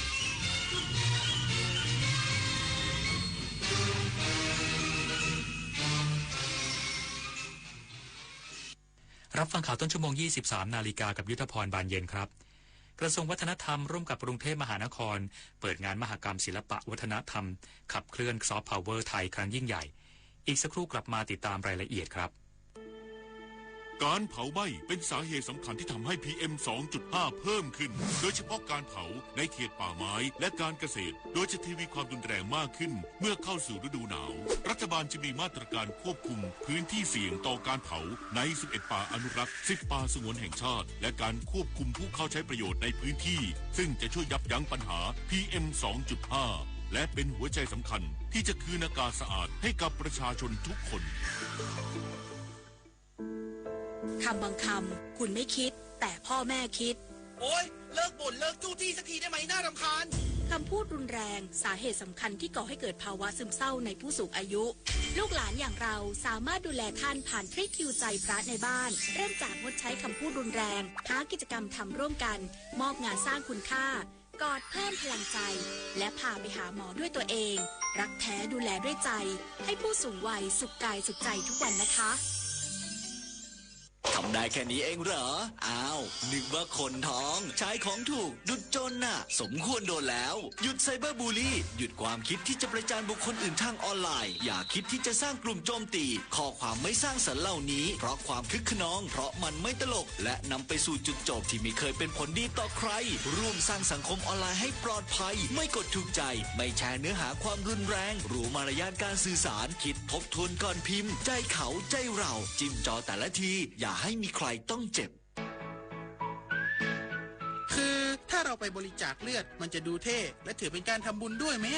ถือเป็นบุญใหญ่เลยล่ะคิดดูนะคนเราสละได้แม้แต่เลือดของตัวเองเพื่อนำไปช่วยชีวิตผู้ป่วยแบบนี้จะรอช้าทำไมรีบไปบริจาคกันเร็วช้าก่อนคือร่างกายต้องพร้อมนอนหลับให้เพียงพอก่อนไหมล่ะได้เลยงั้นเจอกันที่ศูนย์บริการโลหิตแห่งชาติสภากาชาติไทยนะบริจาคโลหิตมั่นใจปลอดภัยกระทรวงวัฒนธรรมร่วมกับกรุงเทพมหานครเปิดงานมหกรรมศิลปะวัฒนธรรมขับเคลื่อนซอฟต์พาวเวอร์ไทยครั้งยิ่งใหญ่ได้รับความสนใจจากประชาชนและชาวต่างชาติเข้ามาร่วมงานจำนวนมากนางสาวสุดาวันหวังสุภกิจโกศลรัฐมนตรีว่าการกระทรวงวัฒนธรรมกล่าวเปิดงานมหกรรมศิลปะวัฒนธรรมไทยบัณฑิตพัฒนาศิลป์สืบสานศิลป์แผ่นดินสยามที่ลานคนเมืองกรุงเทพมหานครระหว่างวันที่ 25-26 มกราคมโดยร่วมกับกรุงเทพมหานครขับเคลื่อนนโยบายซอฟต์พาวเวอร์สร้างเสน่ห์วิถีไทยครองใจคนทั้งโลกประกาศยกระดับเทศกาลประเพณีสู่ระดับชาติและนานาชาติผลักดันให้ประเทศไทยเป็นหนึ่งใน 25 ประเทศที่มีอิทธิพลด้านซอฟต์พาวเวอร์ในปี 2570 ภายในงานมีกิจกรรมได้แก่การบรรเลงและขับร้องดนตรีไทยดนตรีสากลและดนตรีพื้นเมือง4ภาคการแสดงนาฏศิลป์ไทยนาฏศิลป์พื้นเมือง4ภาคและนาฏศิลป์สร้างสรรค์ซึ่งมีนักแสดงจากทั่วทุกภาคของประเทศไทยเข้าร่วมแสดงกว่า 1,000 คนการแสดงผลงานด้านทัศนศิลป์และช่างศิลป์นานาชาติซึ่งเป็นผลงานของศิลปินไทยและศิลปินต่างชาติที่เข้าร่วมโครงการความร่วมมือในการแลกเปลี่ยนศิลปะวัฒนธรรมด้านทัศนศิลป์กับสถาบันบัณฑิตพัฒนาศิลป์9ประเทศได้แก่จีนญี่ปุ่นอินเดียเกาหลีใต้เวียดนามศรีลังกาอินโดนีเซียมาเลเซียและฟิลิปปินส์ประกอบด้วยศิลปินไทย57ผลงานและศิลปินต่างชาติ45ผลงานรวม102ผลงานการจำหน่ายสินค้าและอาหารพื้นเมือง4ภาคโดยได้รับความสนใจจากประชาชนและนักท่องเที่ยวต่างชาติเข้าร่วมงานจำนวนมากมาริชโยรายงานจังหวัดกาญจนบุรีจัดงานมะขามหวานของดีตำบลแม่กระบุงส่งเสริมการท่องเที่ยวกระตุ้นเศรษฐกิจชุมชนท้องถิ่นนายสราวุฒิกลีบบัวนายกองค์การบริหารส่วนตำบลแม่กระบุงเปิดเผยว่าอำเภอศรีสวัสดิ์จังหวัดกาญจนบุรีจัดงานมะขามหวานของดีตำบลแม่กระบุงที่สนามกีฬาองค์การบริหารส่วนตำบลแม่กระบุงภายในงานมีการประกวดมะขามหวานเทพีมะขามยักษ์การแสดงจากผู้สูงอายุและของดีพื้นถิ่นรวมทั้งผลิตภัณฑ์แปรรูปจากมะขามโดยเปิดโอกาสให้กับประชาชนในพื้นที่ได้มีพื้นที่แสดงสินค้าสร้างการรับรู้ให้กับชุมชนโดยเฉพาะพืชเศรษฐกิจมะขามหวานที่ทำรายได้ให้กับประชาชนในพื้นที่มาอย่างยาวนานมากกว่า50ปีโดยจุดเด่นฝักมีขนาดใหญ่หวานเปลือกร่อนเนื่องจากสภาพอากาศที่หนาวเย็นและพื้นที่ที่เหมาะแก่การปลูกจึงเป็นที่นิยมดังนั้นเพื่อเป็นการกระตุ้นเศรษฐกิจและการท่องเที่ยวให้กับประชาชนในพื้นที่จึงขอเชิญชวนร่วมกิจกรรมภายในงานที่จัดขึ้นรวมทั้งชิมช็อปมะขามหวานของดีแม่กระบุงระหว่างวันที่ 24-26 มกราคมนี้ที่ราที่ผอมารีสวทกาญจนบุรีรายงานปิดท้ายที่สำนักงานคณะกรรมการอาหารและยาร่วมกับหน่วยงานที่เกี่ยวข้องเร่งปราบปรามการแพร่ระบาดการผลิตสารเสพติดแปรรูปพอร์ตเคนายแพทย์วิทิตสลิดดีชัยกุลรองเลขาธิการคณะกรรมการอาหารและยาหรืออย.เปิดเผยว่าจากกรณีเจ้าหน้าที่ตำรวจตรวจสอบคอนโดหรูย่านฝั่งทนพบเป็นแหล่งมั่วสุมและผลิตสารเสพติดแปรรูปที่กำลังระบาดเช่นพอร์ตเคที่มีส่วนผสมของเคตามีนและแฮปปี้วอเตอร์ซึ่งเป็นสารเสพติดที่ผสมขึ้นมาเองจากการเข้าตรวจค้นยังพบเมทแอมเฟตามีนไอซ์ซึ่งเป็นยาเสพติดให้โทษในประเภทหนึ่งและยาเสพติดให้โทษวัตถุออกฤทธิ์และยาอื่นๆสำนักงานคณะกรรมการอาหารและยาห่วงใยต่อปัญหาการนำวัตถุเสพติดเข้าไปใช้ในทางที่ผิดส่งผลกระทบต่อสุขภาพและความปลอดภัยของประชาชนอย่างร้ายแรงจึงเร่งหารือหน่วยงานที่เกี่ยวข้องเพื่อแลกเปลี่ยนข้อมูลหาที่มาของการลักลอบผลิตนำเข้าหรือจำหน่ายพร้อมร่วมกันปราบปรามการแพร่ระบาดของวัตถุเสพติดเนื่องจากพฤติกรรมการสูบบุหรี่ไฟฟ้าเปลี่ยนแปลงไปโดยพบการผสมยาเสพติดหรือวัตถุออกฤทธิ์ต่อจิตและประสาททำให้ได้รับฤทธิ์จากสารเคมีที่ผสมและผลข้างเคียงจากยาเสพติดจนเกิดอาการอันตรายต่อร่างกายจนถึงขั้นเสียชีวิตอีกทั้งการใช้ติดต่อกันเป็นเวลานานอาจทำให้เกิดอันตรายต่อทั้งร่างกายและจิตใจทั้งนี้อย.และหน่วยงานที่เกี่ยวข้องจะดำเนินการอย่างเข้มงวดเพื่อดำเนินคดีและปราบปรามผู้กระทำความผิดอย่างเด็ดขาดต่อไปนิตยาคุณสิมรายงานจบข่าวยุทธพรบานเย็นอ่านรับฟังข่าวต้นชั่วโมงครั้งต่อไปเวลา 6 นาฬิกาครับ ที่นำเสนอไปแล้วได้ที่ www.thainews.prd.go.th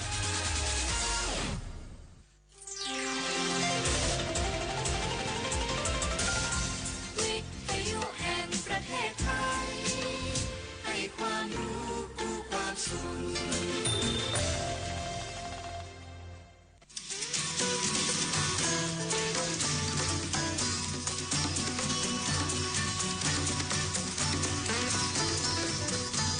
บนเส้นทางของถนนสายนี้เรามีบทเพลงเพื่อชีวิตดนตรีกวีศิลปะวัฒนธรรมวรรณกรรมมาฝากคุณทุกวันเสาร์และอาทิตย์กับเราที่นี่ถนนดนตรี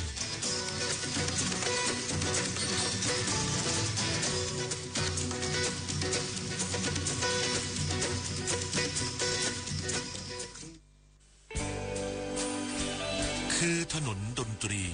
ที่สรรสร้างเรายังคงเดินทางอย่างที่ฝันอาจรื่นรมหรือขมขื่น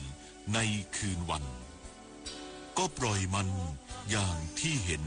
และเป็นไปคือเสียงเพลงแห่งชีวิตอิสระคือพันธะในนิยามความฝันใฝ่คือดนตรีบรรเลงเพลงจากใจคือสายใหญ่บทเพลงรักนักเดินทางบทกวีโดยนกน้อยชูเกียรติช้าไทยสงฆ์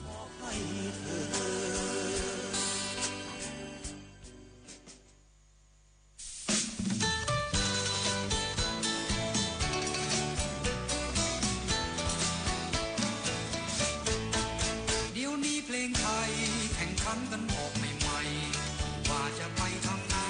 ได้ยินแต่เสียงดนตรีคำร้องคำนองฟังแล้วเข้าท่าเข้าทีเพลงรักและเพลงเสียสีมีเลือกอยู่มากมายในยุคเก่าก่อนย้อนหลังกลับไปหลายปีครูไพบูลย์ครูอัศนีครูสมเด็จและครูคำรณท่านเป็นตัวแทนให้กับคนยากคนจนเหนื่อยยากทำไมเคยบ่นแม้หนทางยาวไกลจากปลายปากกาถ่ายทอดเลือดเนื้อคนจนย้ำเตือนมากมายหลายหนทุกคนมีเจตนาสรรสร้างสังคมให้ดีกว่าที่ผ่านมาเจ็บปวดรวดร้าวนานาไม่นำพามาใส่ใจ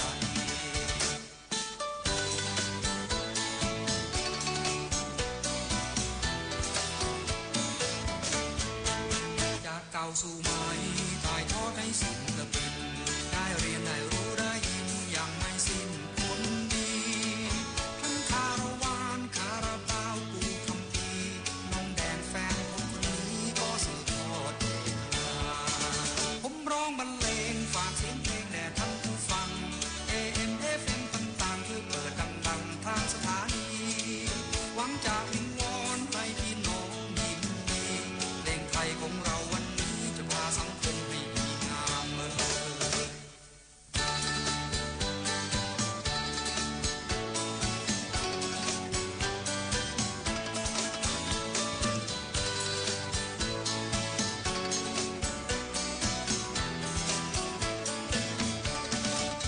จากปลายปากกาถ่ายทอดเลือดเนื้อคนจนย้ำเตือนมากมายหลายหนทุกคนมีเจตนาสรรสร้างสังคมให้ดีกว่าที่ผ่านมาเจ็บปวดโดนท้านานาไม่นำพามาใส่ใจ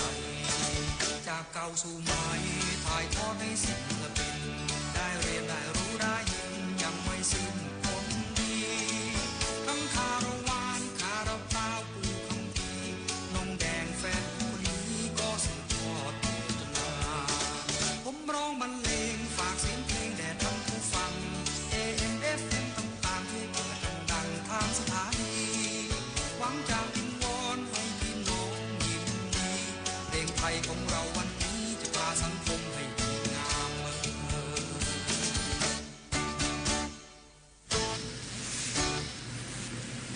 จากใจ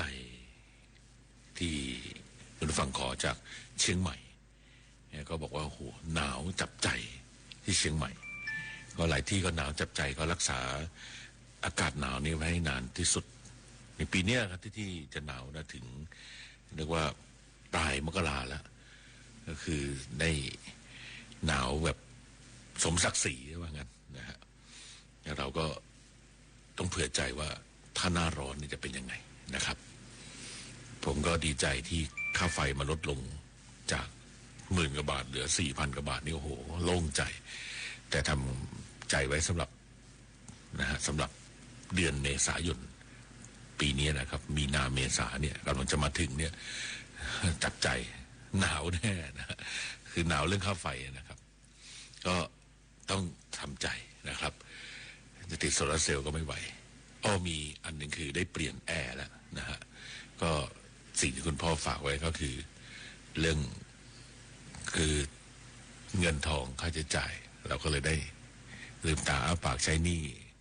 สหกรณ์ที่กู้มาแล้วก็ได้มีโอกาสได้ทำโน่นทำนี่นะครับก็เป็นสิ่งที่คือคนที่ผู้หลักผู้ใหญ่เขาก็มองกันไกลแล้วก็ฝากไว้ให้เราก็ต้องทำหน้าที่กันต่อให้กับลูกหลานของเราว่าต่อไปเราก็ต้องสร้างอะไรต่างสิ่งต่างๆไว้ให้เขาไม่ต้องเหนื่อยยากกันนะครับจะเดินทางกันเป็นประจำนะครับทุกคืนวันเสาร์และวันอาทิตย์กับผมพิยศรุ่งสมัยและคุณ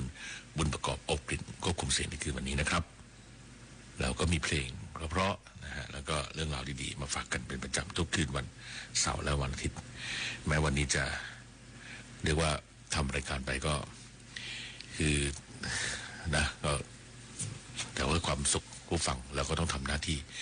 นะครับไม่ว่าสภาวะของจิตใจสภาวะของ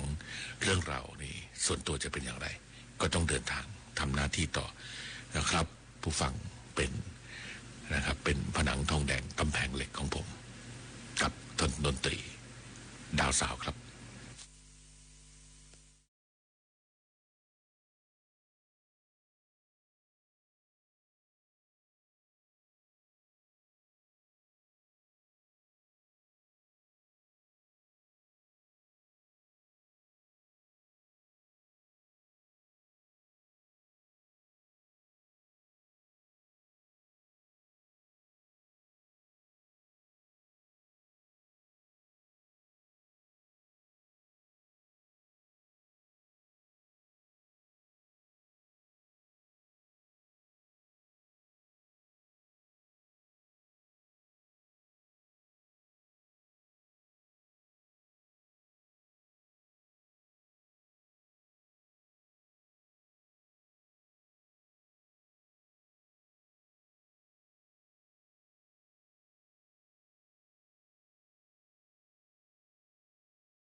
นที่เราจากมาเป็นเวลาหลายปีมาบัดนี้คืนอีสานบ้านนามาบัดนี้คืนอีสานบ้านบ้านไหนจังโหเลื่อนเฮาที่เคยอยู่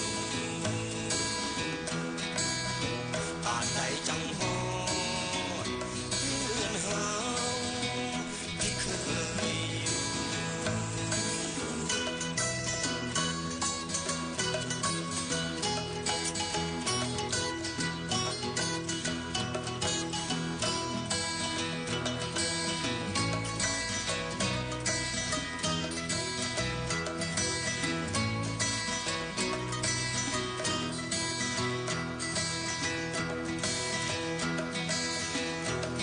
จำจ้าปลุกหุ่มริมทางฝูงนกยางบินตัดแผ่นฟ้าเมฆดำลอยมา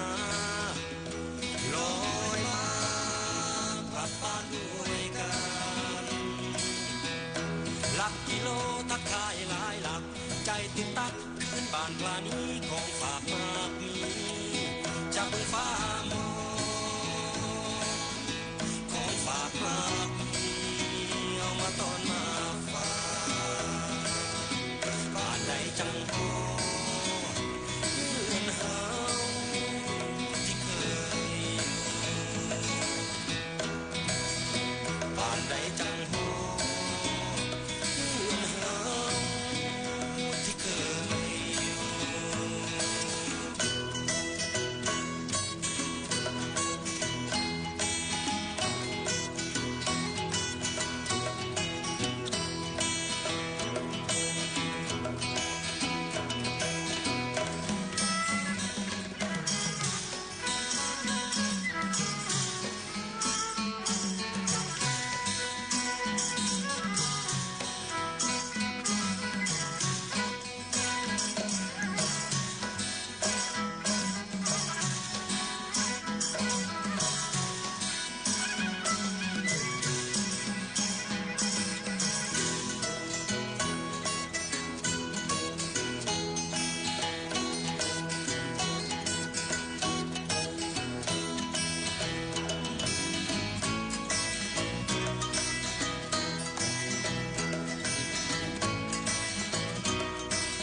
ช้าปลุกหุ่มริมทางฝูงนกยางบินตัดแผ่นฟ้าเมฆดำลอยมา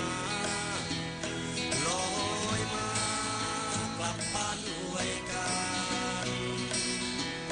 หลักกิโลทักทายหลายหลักใจตึกตักคืนบ้านกลานี้ของฝากมากมีจากบนฟ้ามองของฝากมากมีเอามาตอนมาฝากจังโหเลื่อนเฮาที่เค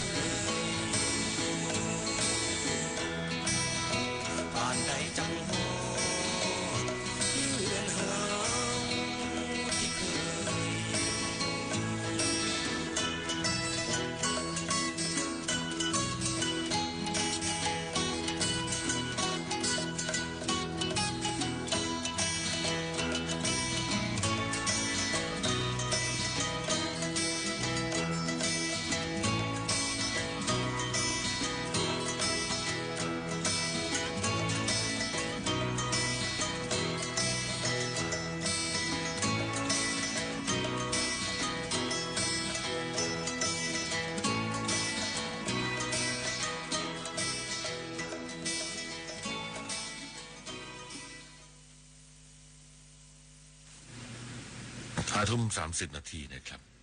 พอดีกำลังชุลมุนกับเรื่องของที่จะต้องแจกในวันชาปนกิจศพคุณพ่อเนี่ยก็เลือกของเลือกอะไรไว้เพื่อที่จะได้แจกผู้หลักผู้ใหญ่แล้วก็แจกผู้มาร่วมงานก็เลือกไม่ถูกเหมือนกันนะฮะว่าจะ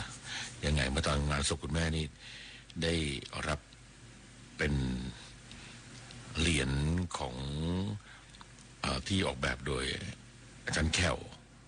อาจารย์โสภิตพุทธลักษณ์ที่ได้ช่วยกรุณา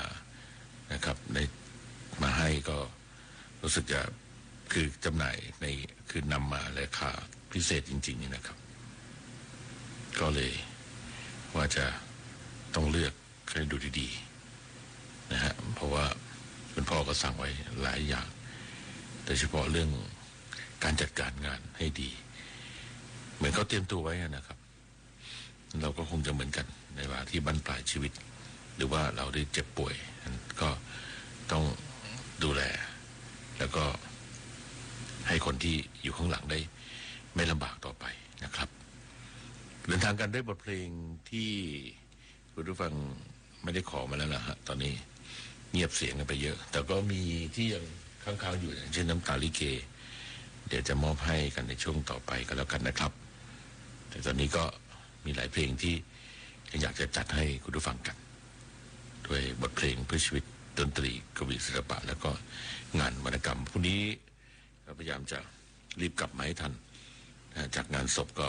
ต้องรีบกลับมาให้ทันเพื่อจะได้จัดรายการนะครับพรุ่งนี้หลังจากเสร็จพิธีการต่างๆในช่วงสวดพระพิธรรมแล้วนะครับก็จะมาทำหน้าที่กันต่อไปนะครับ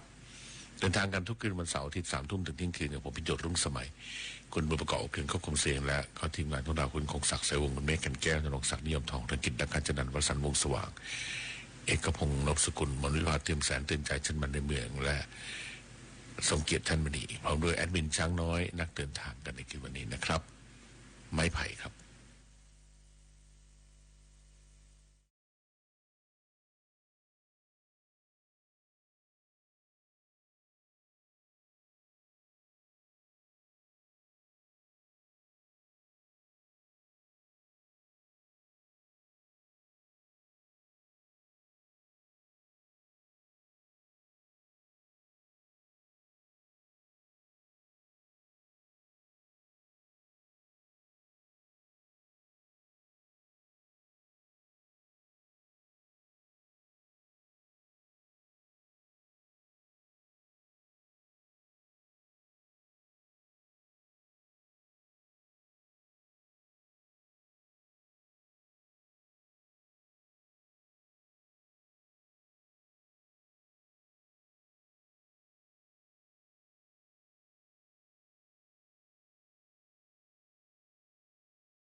เดินทางกันในชั่วโมงสุดท้ายกันนะครับกำลังเลือกกับภรรยาอยู่ชุลมุนกันจริงๆก็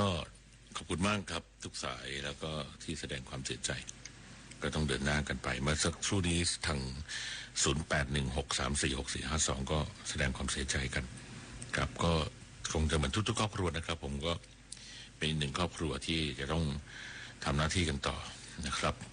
ความเสียใจการสูญเสียเป็นสิ่งที่เรา